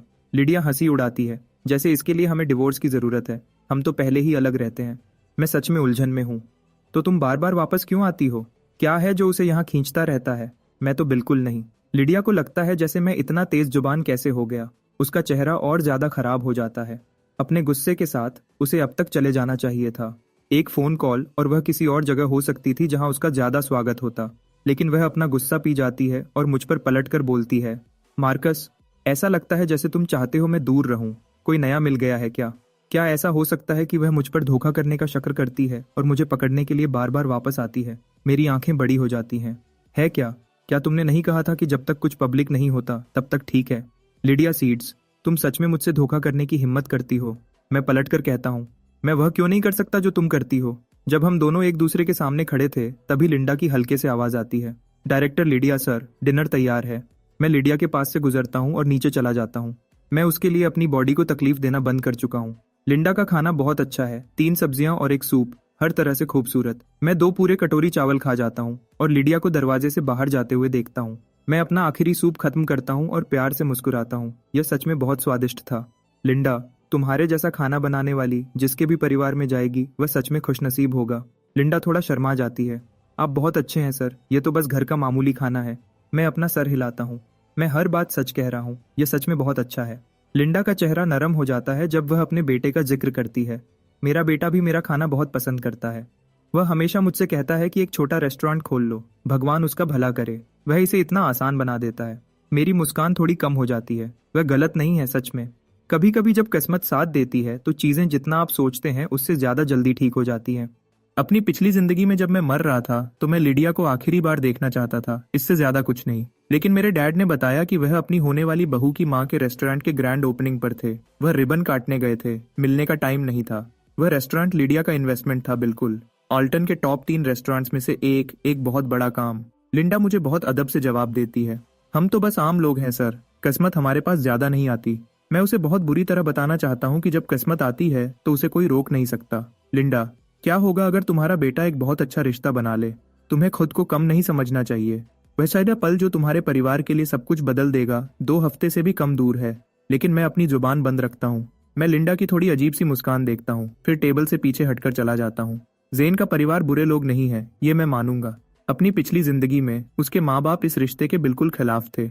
उनका बेटा अभी भी यूनिवर्सिटी में एक शादीशुदा औरत के साथ रिश्ता रख रहा था, जो किसी भी हिसाब से गलत था। लेकिन समय के साथ लिंडा और हैरोल्ड लिडिया की जिद के आगे हार गए और आखिर में मान गए। उन्होंने कभी यह नहीं सोचा कि जब सबको वह मिल रहा था जो वह चाहते थे, मैं, उसका असली पति, अपनी जिंदगी का सबसे मुश्किल दर्द सह रहा था। नहाने के बाद मैं आराम से बेड पर बैठ जाता हूँ और सोने से पहले हमेशा की तरफ फोन देखता हूँ। मुझे एक खबर मिलती है जिसमें लिडिया एक बार में मजे कर रही थी, स्टेला और 2 या 3 खूबसूरत लड़कों के साथ। लिडिया जहां भी जाती है सबका ध्यान अपनी तरफ खींचती है, उसका रुतबा ही खबरें बनाता है। वह सड़क पर नूडल्स खा रही हो तब भी वह वायरल हो जाएगी। उसके पति के रूप में मैं कमेंट सेक्शन में हमेशा रहता हूँ। उसके पति में तो संत जैसा सब्र है। अगर वह मेरी बीवी होती तो मैं पागल हो जाता। कहना आसान है जब तक यह तुम्हारे साथ न हो। लिडिया की शादी के बाद से उसकी जिंदगी में जिन लड़कों के बारे में अफवाहें थीं वह अनगिनत थे। कुछ मुझ पर तरस खाते हैं, कुछ मुझसे जलते हैं, कुछ बस हंसते हैं। मैं यह सब अपने ऊपर से गुजरने देता हूँ। जब मैं बस सोने ही वाला होता हूँ, शॉन का फोन आता है और मैं वापस होश में आ जाता हूँ। उसकी आवाज में तनाव है। मार्कस, अभी यहाँ आ जाओ, कुछ हो गया है। क्या हुआ? धीरे बोलो। जेसन और लिडिया लड़ने वाले हैं। जल्दी यहाँ आओ, मैंने तुम्हें एड्रेस भेज दिया है। जेसन और लिडिया की लड़ाई कैसे हो गई? उसका गुस्सा कितना भी खराब हो, वह किसी आदमी से हाथापाई नहीं करेगी। सोचने का टाइम नहीं था। मैं जल्दी से कपड़े बदलता हूँ और बाहर भाग जाता हूँ। जब तक मैं बाहर पहुंचता हूँ, लिडिया और जेसन को पहले ही एक प्राइवेट रूम में ले जाया जा चुका था। उनके जैसे लोगों के बीच पब्लिक में झगड़ा सीधा ट्रेंडिंग में आ जाता। शॉन मुझे देखते ही जेसन की तरफ खींचता है। जेसन अभी भी गुस्से में है, उसकी आंखें लिडिया पर टिकी हैं, जैसे वह पिछली जिंदगी के दुश्मन हो। लिडिया का गुस्सा और भी ठंडा है, एक खतरनाक शांति उससे निकल रही है। स्टेला उसके बगल में एक डरी हुई छोटी अटेंडेंट की तरह खड़ी है। स्टेला लिडिया को देखती है, फिर मुझे। मार्कस, मुझे बहुत अफसोस है, तुम्हारे दोस्त को गलतफहमी हो गई। वह लड़के मैंने बुलाए थे, उनका लिडिया से कोई लेना देना नहीं है। स्टेला लिडिया से 4 साल छोटी है और यह पहली बार है जब उसने मुझे इस नाम से बुलाया है। जेसन स्टेला की तरफ उंगली करता है और गुस्से से बोलता है, उस लड़के का चेहरा उसके चेहरे से बिल्कुल चिपका हुआ था और तुम इसे कुछ नहीं कहती हो। स्टेला रोने वाली लग रही है, सच में डरी हुई है। लिडिया की तेज नजर जेसन से गुजरती है और मुझ पर रुक जाती है, साफ तौर पर मेरे कुछ कहने का इंतजार कर रही है। मैं न देखने का नाटक करता हूँ और जेसन की तरफ मुड़ता हूँ। जेसन, ठीक है, तुम ज्यादा सोच रहे हो। वह लड़के पक्का स्टेला के मेहमान थे। लिडिया का टेस्ट इससे अच्छा है। चिकने खूबसूरत लड़के उसकी पसंद नहीं है। कोई भी देखने वाला सोचेगा कि जेसन को धोखा मिला है। कमरा शांत हो जाता है। जेसन और शॉन मुझे हैरानी से देखते हैं। मार्कस, क्या तुम अभी सीरियस हो?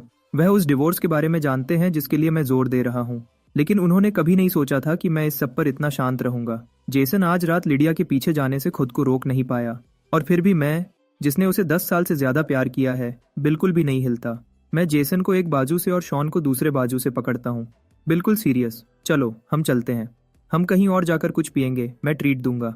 मैं लिडिया को एक और बार नहीं देखता। स्टेला पलक झपकती है और लिडिया को धक्का देती है। लिडिया, मार्कस और दूसरे लोग अभी चले गए। लिडिया की आवाज बर्फ की तरह तेज है। उसका नाम, वह इसके लायक नहीं है। वह शब्द मुझे घंटी की तरह साफ सुनाई देते हैं जैसे ही दरवाजा बंद होता है। मेरे सीने में थोड़ा सा दर्द होता है, बस इतना कि महसूस हो मैं उस नाम के लायक नहीं हूँ। वह जेन के लिए बचाओ। हम एक टेबल ढूंढते हैं और हम तीनों पीते हैं। जेसन मुझसे बार बार पूछता है, मार्कस, क्या तुमने सच में लिडिया को छोड़ दिया है?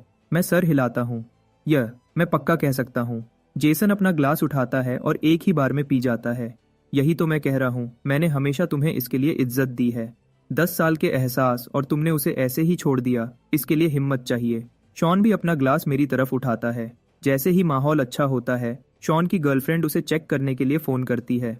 हम सब में से उसकी लव लाइफ सबसे अच्छी है। वह पहले ही शादी की बात कर रहे हैं। शॉन तुरंत खड़ा हो जाता है। लड़कों, मेरी लड़की को मेरी जरूरत है, मैं चला। जेसन उसे छेड़ता है। क्या तुम घर जा रहे हो बेबी सिटिंग करने? शॉन हंसता है, एक गाली देता है और गायब हो जाता है। जब वह चला जाता है, मैं बिल चुकाता हूँ और जेसन और मैं अलग हो जाते हैं। क्रेस्टवुड मैनर वापस आकर मुझे अपने आप से शराब की बू आती है और मैं नहाने का फैसला करता हूँ। मैं बाथरूम का दरवाजा खोलता हूँ और भाप की एक दीवार मुझसे टकराती है। एक शक्ल धुंध में से बाहर आती है। मैं लिडिया को ऐसे देखता हूँ जैसे मैंने कोई भूत देख लिया हो। 5 साल की शादी, और ये पहली बार है जब मैंने उसे ऐसे देखा है। कुछ सेकंड्स की खामोशी के बाद मैं कहता हूँ, मेरे ये मेरा बाथरूम है। जब से हमारी शादी हुई है मास्टर बेडरूम मेरा है। जब भी वह घर आती है वह गेस्ट रूम में रहती है या स्टडी रूम में सो जाती है। ये अटैच्ड बाथरूम सिर्फ मेरा है। लिडिया अपने बालों को टॉवल से पोंछती है, आवाज़ बिल्कुल सीधी है। कोई एतराज़ है? मैं ईमानदारी से जवाब देता हूँ, सच में कोई नहीं। तुम खूबसूरत हो, मैं शिकायत नहीं कर रहा हूँ। लिडिया, चाहे उसके पास कुछ भी न हो, उसका चेहरा ही आदमियों को बेसहारा छोड़ देता। वह मुझे एक धीमी, समझ न आने वाली नज़र से देखती है, फिर 2 तेज कदम आगे बढ़ती है। मैं पीछे हट जाता हूँ, एक तरफ हटते हुए। ठीक है, मुझे नहाना है, तुम्हें जाना चाहिए। तभी एक हाथ मेरे सर के पीछे आता है। लिडिया अपनी ठोड़ी ऊपर करती है और मुझे किस करती है। पुदीने की हल्की सी खुशबू मेरे मुंह में आती है। हैरानी से मैं अपनी जगह पर जम जाता हूँ। मैं हिलता नहीं हूँ। जब मैं जवाब नहीं देता वह और गहरा दबाती है और उसकी स्किल को कोई मना नहीं कर सकता। मुझे इसका कोई अनुभव नहीं है। मैं उसे पूरी तरह आगे बढ़ने देता हूँ। गर्मी, भाप, सांस रुकना, मैं बिना जाने ही लाल हो जाता हूँ और पसीने से भीग जाता हूँ। बाथरूम का माहौल हर सेकंड भारी होता जाता है। मैं पीछे हटने की कोशिश करता हूँ, वह मुझे नहीं छोड़ती। नई पोजीशन सिर्फ हमारे बीच की दूरी को कम करती है। शायद मुझे यह होने देना चाहिए, वह पूरा करना चाहिए जो मुझे अपनी पिछली जिंदगी में कभी नहीं मिला। मेरे अंदर कुछ टूट जाता है। मैं अपनी आंखें बंद करता हूँ और जवाब देना शुरू करता हूँ। एक एहसास जो मुझे नहीं होना चाहिए था वह जाग उठता है, और जैसे ही मैं खुद को खोने वाला होता हूँ लिडिया रुक जाती है।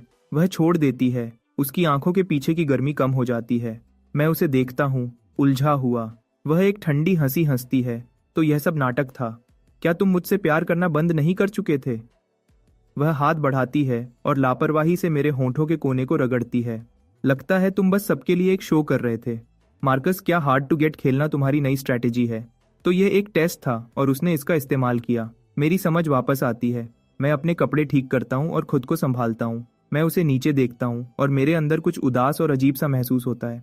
क्या यह सच में ज़रूरी था? मैं ऐसे गेम्स नहीं खेलता। तुम बस मेरे दूर रहने की आदत नहीं हो। जैसे एक वफादार कुत्ता जो अचानक अपनी पूंछ हिलाना बंद कर दे तो तुम्हें अजीब लगता है, लेकिन तुम्हें इसकी आदत हो जाएगी। लिडिया अपना सर टेढ़ा करती है, मज़े लेते हुए।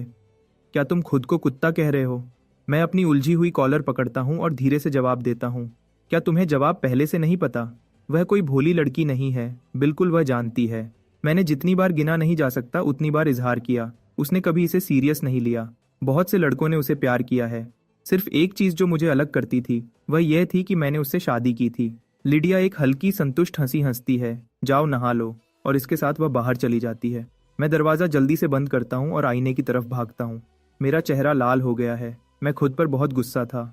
उसे बस एक पल के लिए मुझसे खेलना था और मैं लगभग टूट गया था। मैं 3 मिनट तक सांस लेता हूँ, याद करता हूँ जब तक शांति वापस नहीं आ जाती। मैं नहाता हूँ और सोने चला जाता हूँ। लिडिया चली गई है। उसकी गाड़ी की आवाज़ रात में धीरे धीरे कम हो जाती है। मैं उसकी गाड़ी को अंधेरे में गायब होते देखता हूँ। वह कुछ देर तक वापस नहीं आएगी। आज रात उसके लिए यह पक्का हो गया कि मैं अभी भी उसके कंट्रोल में हूँ और वह मेरे एहसासों को ऐसे ही फेंकने वाली चीज़ समझ सकती है।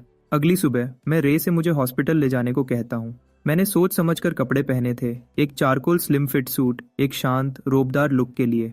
मैं पहुंचता हूं और वेंडी के बेड के पास फूल रखता हूं। मेरी आवाज़ धीमी और नरम निकलती है। वेंडी, बाजू कैसी है? वेंडी अपना फ़ोन नीचे रखती है।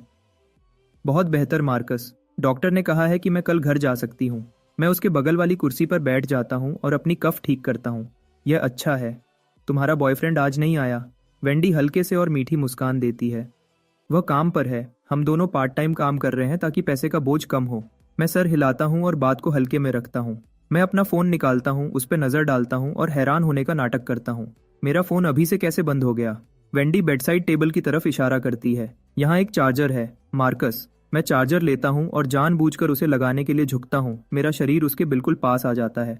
जब तक मैं सीधा होता हूँ उसका चेहरा लाल हो चुका होता है। सच में मासूम, मैं अपने मन में सोचता हूँ। मेरी आंख के कोने से मैं नयोमी को दरवाजे पर देखता हूँ। वह मुझे गहरी नज़र से देख रही है। वह यहाँ कब आई? उसने पूरा चार्जर वाला नाटक देख लिया। यह शर्मिंदगी वाली बात है। मेरी मुस्कान फीकी पड़ जाती है। डॉक्टर नाओमी, आप यहाँ कैसे? नाओमी हमेशा की तरह शांति से अंदर आती है, एक शिफ्ट कवर करने। वह वेंडी की चोट देखती है और कुछ छोटे निर्देश देती है। मैं एक तरफ खड़ा देखता रहता हूँ, अजीब सा गिल्टी महसूस करते हुए। नाओमी मेरे लिए हमेशा थोड़ी अलग रही है। मेरी पिछली जिंदगी में सिर्फ एक चीज थी जो हमें जोड़ती थी, वह लिडिया के खिलाफ साथ में काम करना था। उससे पहले हम अनजान थे। उसने कभी मेरा बुरा नहीं किया और आखिर में उसने ही मेरी तरफ से डॉक्टर्स ढूंढे थे। वह मुझे देखती है और इशारा करती है, मेरे साथ बाहर चलो। मैं न चाहते हुए उठता हूँ। नाओमी मुझे अपने ऑफिस ले जाती है। बाकी डॉक्टर्स जा चुके हैं, अब सिर्फ हम दोनों हैं। वह बिना ऊपर देखे पेशेंट फाइल्स पलट रही है। लिडिया के साथ हाल ही में सब कैसा चल रहा है। उसके काले बाल सादगी से पीछे बंधे हैं, उसकी गर्दन की हल्की लाइन दिख रही है, उसके चेहरे का साफ एंगल। मैं उसकी नाक की तीखी उठान देखता हूँ। मैं गोलमोल जवाब देता हूँ, हमेशा की तरह। शादियां रुक जाती हैं, इसलिए लोग नयापन ढूंढते हैं, लेकिन उसकी कीमत अक्सर बहुत ज्यादा होती है। नाओमी की आवाज बिल्कुल उसकी तरह शांत और थोड़ी दूर की है। मैं गुस्से से देखता हूँ, तुमने लिडिया से बात क्यों नहीं की? नाओमी फाइल बंद करती है और आखिर में ठीक से ऊपर देखती है। मैंने की है, वह सुनती नहीं। मैं अपनी आवाज में जिद का एहसास भी नहीं करता जब मैं कहता हूँ, तो मैं भी नहीं करूंगा। नाओमी की आंखों में कुछ चमकता है, जैसे मेरी आवाज ने उसे हैरान कर दिया हो। मैं खुद को पीछे खींचता हूँ। तुम उसकी सबसे अच्छी दोस्त हो, तुम सबसे बेहतर जानती हो कि वह इतने सालों से क्या कर रही है। मैंने कभी झगड़ा नहीं किया, कभी तमाशा नहीं किया, कभी हद पार नहीं की। मैंने काफी से ज्यादा कर दिया है। वह लड़की अभी, मैं उससे गलती से टकरा गया था। मैं मिलने आया था, बस इतनी ही बात है। लिडिया के आसपास मेरा बदलना सीधा सा है। मैं इस शादी से बाहर निकलना चाहता हूँ, लेकिन मैं दूसरों के सामने अपना सब्र नहीं खोऊंगा। तलाक हो या न हो, मुझे अभी भी अपनी जिंदगी जीनी है। नाओमी मेरी आंखों में देर तक देखती रहती है, जैसे उसे पूरा यकीन न हो। तभी बाकी डॉक्टर्स ऑफिस में वापस आ जाते हैं। नाओमी नजर हटाती है और हाथ हिलाती है। ठीक है, वह कल डिस्चार्ज हो सकती है। पता नहीं क्यों नाओमी से बात करके मुझे लिडिया से बात करने से ज्यादा घुटन महसूस होती है। लिडिया के साथ मैंने सारी परवाह छोड़ दी है। सबसे बुरा तलाक ही होगा, और मैं वैसे भी उसी का इंतजार कर रहा हूँ। लेकिन नाओमी के साथ मुझे लगता है जैसे मैं पकड़ा गया हूँ, जैसे कोई ऐसी चीज जो मुझे नहीं करनी चाहिए थी अब पता चल गई हो। नाओमी के ऑफिस से निकलने के बाद मैं वेंडी के कमरे में वापस जाने का सोच रहा था, ताकि वह शांत अच्छा इंप्रेशन बना सकूं जो मैं बना रहा था। लेकिन मैं रुक गया और मैं मुड़कर सीधा नाओमी के ऑफिस वापस चला गया। मैं उसके सामने बैठता हूं और अपनी आवाज धीमी करता हूं। डॉक्टर नाओमी, क्या आप डिनर करना चाहेंगी? लिडिया के साथ मेरी हालत को लेकर हाल ही में मेरे दिमाग में बहुत कुछ चल रहा है। मैं किसी से इस बारे में बात करना चाहता हूँ, जैसे यही असली वजह हो। असल में मैं नाओमी और जेन को जल्द से जल्द एक ही कमरे में लाना चाहता हूँ। नाओमी मुझे थोड़ा हैरान होकर देखती है। हम दोनों ने तो पहले कभी ठीक से बात भी नहीं की, खाना तो दूर की बात है, लेकिन यह उसकी खास दोस्त की शादी की बात है। और वह समझती है कि दोनों फैमिलीज के बीच कितना कुछ दांव पर लगा है। एक पल सोचने के बाद वह मान जाती है। ठीक है, आज रात ठीक रहेगा, मैं फ्री हूँ। मैं जोश के साथ अपना फोन निकालता हूँ, अपना कॉन्टैक्ट QR कोड खोलता हूँ और उसकी तरफ बढ़ाता हूँ। बहुत अच्छा, मैं एक जगह जानता हूँ, वहाँ की कॉफी कमाल की है। मुझे ऐड कर लो और मैं तुम्हें लोकेशन भेज दूंगा। नाओमी कोड पर नजर डालती है, फिर एक पेन उठाती है और आगे करती है। नहीं शुक्रिया, लिख दो। मैं उसे घूरता हूँ। क्या वह सीरियस है? पूरी तरह से पुराने ख्यालों की। मैं बिना कुछ कहे पेन ले लेता हूँ। मैं एक कागज के टुकड़े पर एड्रेस लिखता हूँ। मैं मुस्कुराते हुए पेन रख देता हूँ। द रेंडेवू कैफे, आज रात 8:30 पर। मैं सच में अच्छे मूड में बाहर निकलता हूँ। आज रात 8 बजे नाओमी को उस कैफे में मैं नहीं मिलूंगा, उसे जेन मिलेगा। यह सोचकर मैं बाकी दिन उत्सुकता से गुजारता हूँ। मैं नाओमी और जेन के आमने सामने आने के पल की कल्पना करना बंद नहीं कर पा रहा। मैं भेष बदलकर जाने का फैसला करता हूँ। मैं यह मौका नहीं छोड़ूंगा। बस सवाल यह है कि क्या नाओमी जेन पर तुरंत फिदा हो जाएगी या इसमें वक्त लगेगा। करीब 8 बजे मैं अकेला कैफे की तरफ जाता हूँ।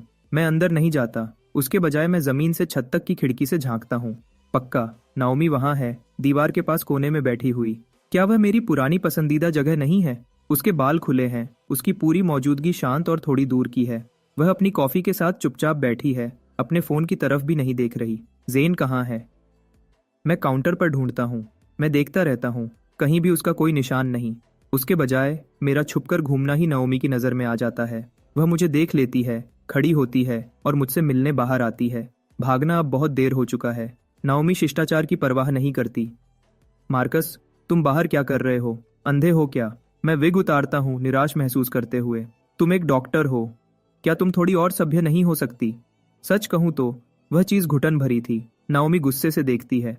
तुम मुझे यहाँ बात करने के लिए बुलाती हो, फिर बाहर भेष बदलकर खड़े हो। असल में चल क्या रहा है? मैं बिना रुके जवाब देता हूँ, मैं यहाँ हूँ ना। मैं बस ये देखना चाहता था कि तुम सच में अंदर हो या नहीं।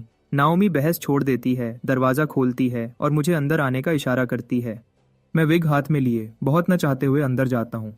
जब मैं काउंटर के पास से गुजरता हूँ तो फिर से ध्यान से देखता हूँ। जेन पक्का यहाँ नहीं है। मैं दूसरे स्टाफ में से एक से पूछता हूँ, जेन कहाँ है? वह आज छुट्टी पर है। मेरा चेहरा उतर जाता है, सारी उत्सुकता खत्म हो गई। मैं खुद को घसीटकर नाओमी के सामने बैठ जाता हूँ। मैं आदत से ब्लैक कॉफी ऑर्डर करता हूँ और उसमें घूरता रहता हूँ। नाओमी मुझे देखती है। क्या तुम ही नहीं थे जो अपने और लिडिया के बारे में बात करना चाहते थे? मैं कंधे उचकाता हूँ, मेरा मन बदल गया। मुझे यह कॉफी मिलने दो, फिर तुम्हें घर जाकर आराम करना चाहिए। मेरे मुंह से शब्द निकले ही थे कि मुझे उसकी तरफ से ठंडक महसूस होती है। उसकी नज़र तीखी है, जैसे लिडी की खराब दिन पर होती है। क्या तुम मेरे साथ मजाक कर रहे हो? वह साफ और ठंडी आवाज में कहती है। मैं अपने हाथ फैलाता हूँ। नहीं, मैं बस समझ गया कि कहने को ज्यादा कुछ नहीं है। सबको पहले से पता है कि मैं सालों से उससे प्यार करता हूँ। उसे पहले परवाह नहीं थी, उसे अब परवाह नहीं है, और उसे बाद में भी परवाह नहीं होगी। अब और क्या बात करने को बचा है? अगर तुम सच में मदद करना चाहती हो तो जाओ और उससे तलाक के कागज साइन करवाओ। नाओमी बिना पलक झपकाए मुझे घूरती है, जैसे ये नाप रही हो कि वह कितना यकीन करती है। उसकी नज़र मुझे बेचैन करती है। मैं अपनी कॉफी को देखने का नाटक करता हूँ। नाओमी आखिर में बोलती है, यह कोई आम शादी नहीं थी। तुम्हारी फैमिलीज ने एक डील की थी। मुझे तुम्हें यह सब बताने की जरूरत नहीं है। बिना किसी बड़े कारण के तलाक नहीं होगा।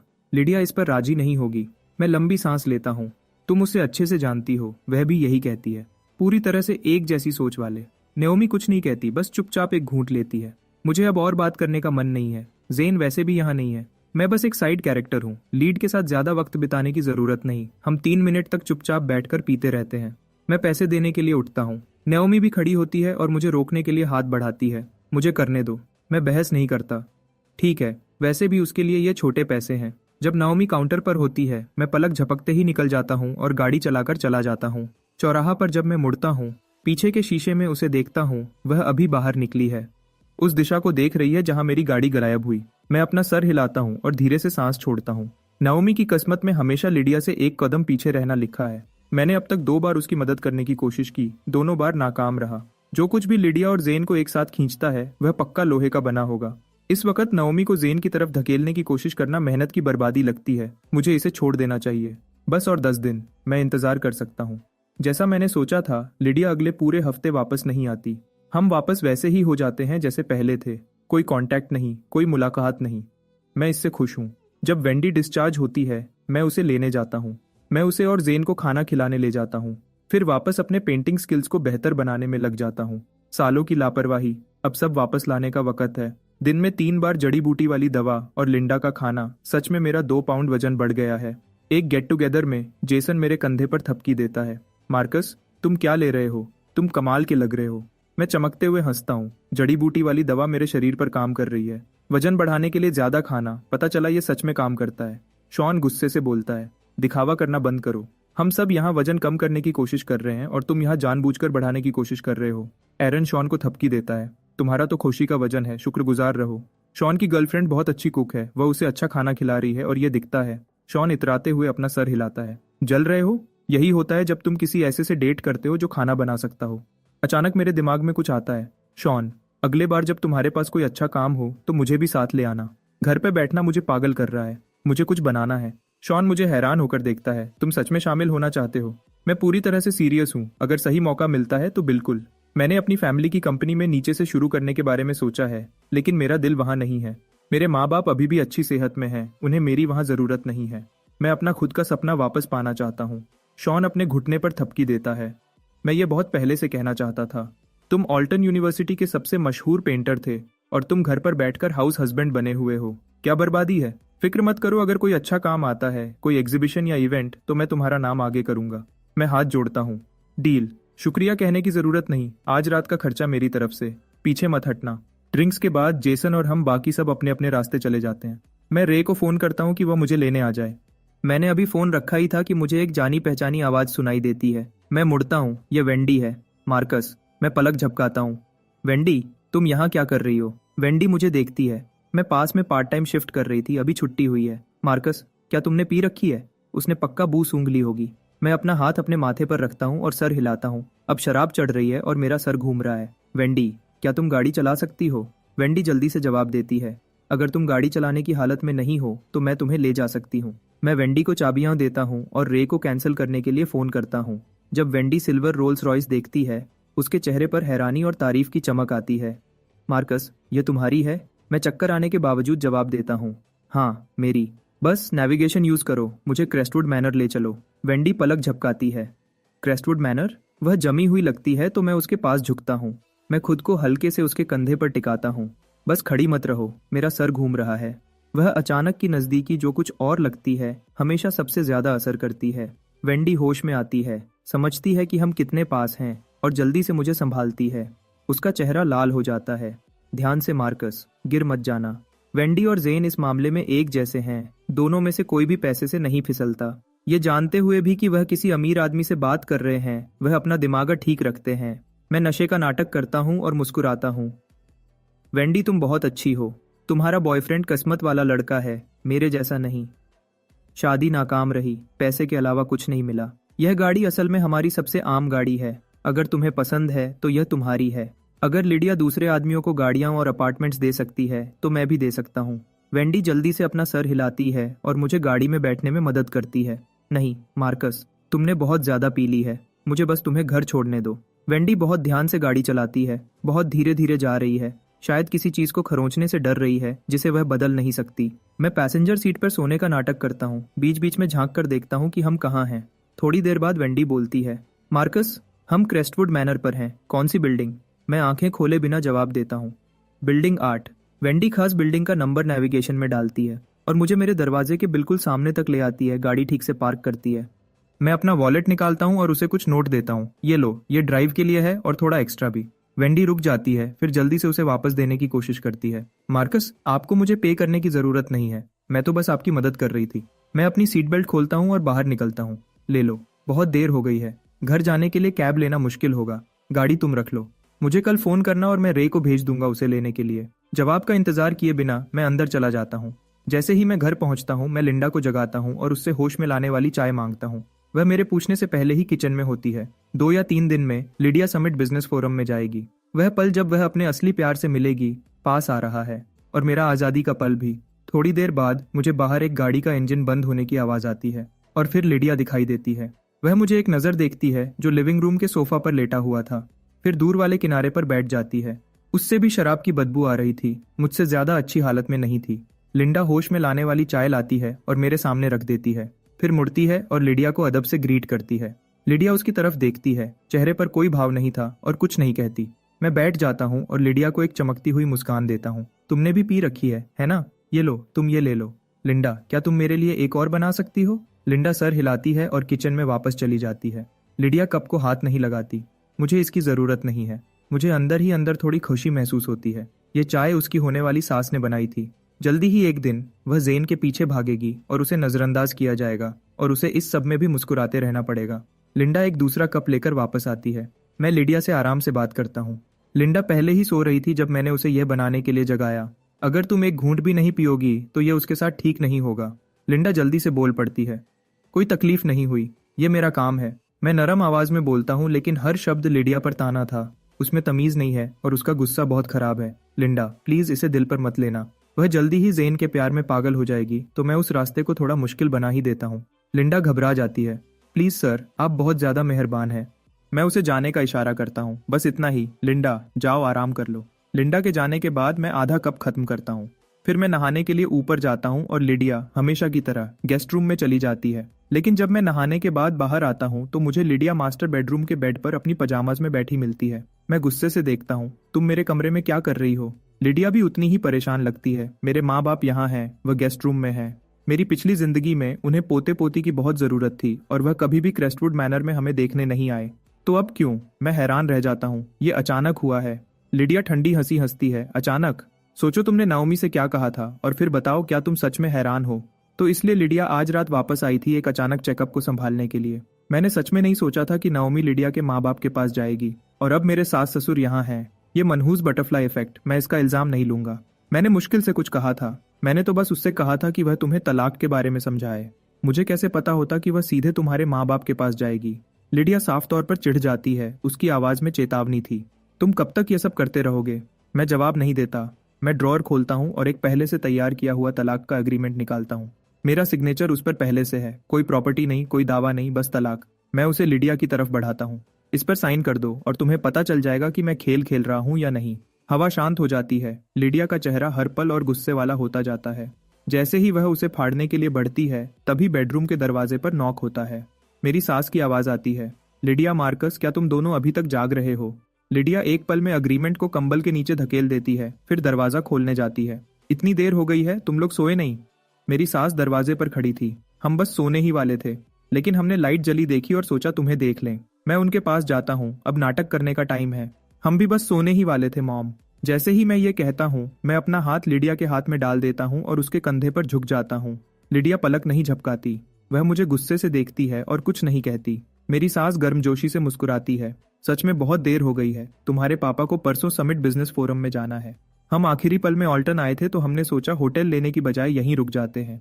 मैं सबसे प्यारा चेहरा बनाता हूँ। ये बहुत अच्छा है। हमने आप दोनों को बहुत टाइम से नहीं देखा। जब आप यहाँ हैं तो हम आपको अच्छा खाना खिलाएंगे। इसे एक अच्छी मुलाकात बनाएंगे। ठीक है, तुम दोनों सो जाओ। ज्यादा देर तक मत जागना। मेरी सास मुड़ती है और चली जाती है। मेरी पिछली जिंदगी में मैंने हमेशा एक चीज गलत समझी थी। मैंने सोचा था लिडिया एक आजाद ख्याल लड़की है जो अपने परिवार की बात कम सुनती है, और मैंने उस पर सब कुछ लुटा दिया था, ये सोचकर कि जब तक वह मुझसे प्यार करती है और कुछ फर्क नहीं पड़ता। लेकिन फिर मैंने उसे अपने परिवार की मंजूरी के लिए पूरी जान लगाते देखा, और वह भी ज़ेन के लिए। तब मुझे एहसास हुआ कि परिवार उसके लिए सब कुछ था। काश मैंने उसके माँ बाप के साथ एक अच्छा रिश्ता बनाया होता। शायद मैं हारता नहीं। मैंने दरवाज़ा बंद किया और चैन की सांस ली। फिर मेरी नज़र लिडिया से मिलती है और तुरंत एक अजीब सी खामोशी छा जाती है। तुम बेड ले लो और मैं काउच पर सो जाता हूँ, या उल्टा होना चाहिए। लिडिया बिना किसी परवाह के बेड पर गिर जाती है और बेपरवाही से जवाब देती है, परेशान मत हो। क्या तुम्हें सच में लगता है कि हम दोनों में से किसी को कुछ महसूस होगा? मुझे मानना पड़ेगा, लिडिया में दिल दुखाने की असली कला है। मैं एक भी शब्द नहीं बोलता। मैं बस दूसरी तरफ लेट जाता हूँ। ये सिर्फ दूसरी बार है जब हम शादी के बाद एक बेड पर सोए हैं। पहली बार हमारी शादी की रात थी और तब भी उसने मुझे हाथ नहीं लगाया था। हम पीठ से पीठ सटाकर लेटे हैं जैसे दो अजनबी जो बस एक बेड शेयर कर रहे हों। एक पल बाद मैं खामोशी तोड़ता हूँ। क्या तुम मुझे नयोमी का नंबर दे सकती हो? लिडिया कुछ नहीं कहती। मैं उसकी तरफ मुड़कर देखता हूँ। क्या वह पहले ही सो गई है? मुझे गुस्सा आता है। तब उसकी आवाज़ आती है, ठंडी और बेपरवाह। नहीं, ठीक है। मैं अपनी आंखें फिर से बंद करता हूँ और सोने की कोशिश करता हूँ। तब बाहर से गरजने की हल्की आवाज़ आती है जैसे तूफान आ रहा हो। एक तेज गरज की आवाज़ आती है और मैं एक झटके में कंबल अपने सर तक खींच लेता हूँ। लेकिन गरज की आवाज़ भी लिडिया की आवाज़ को दबा नहीं पाती, जो तेज और गुस्से वाली थी। मार्कस। मैं कंबल के नीचे से झांकता हूँ और उसके गुस्से वाले चेहरे का सामना करता हूँ। सॉरी, मुझे गरज से डर लगता है। लिडिया के दिल में मेरे लिए कभी भी जरा सी भी नरम जगह नहीं थी।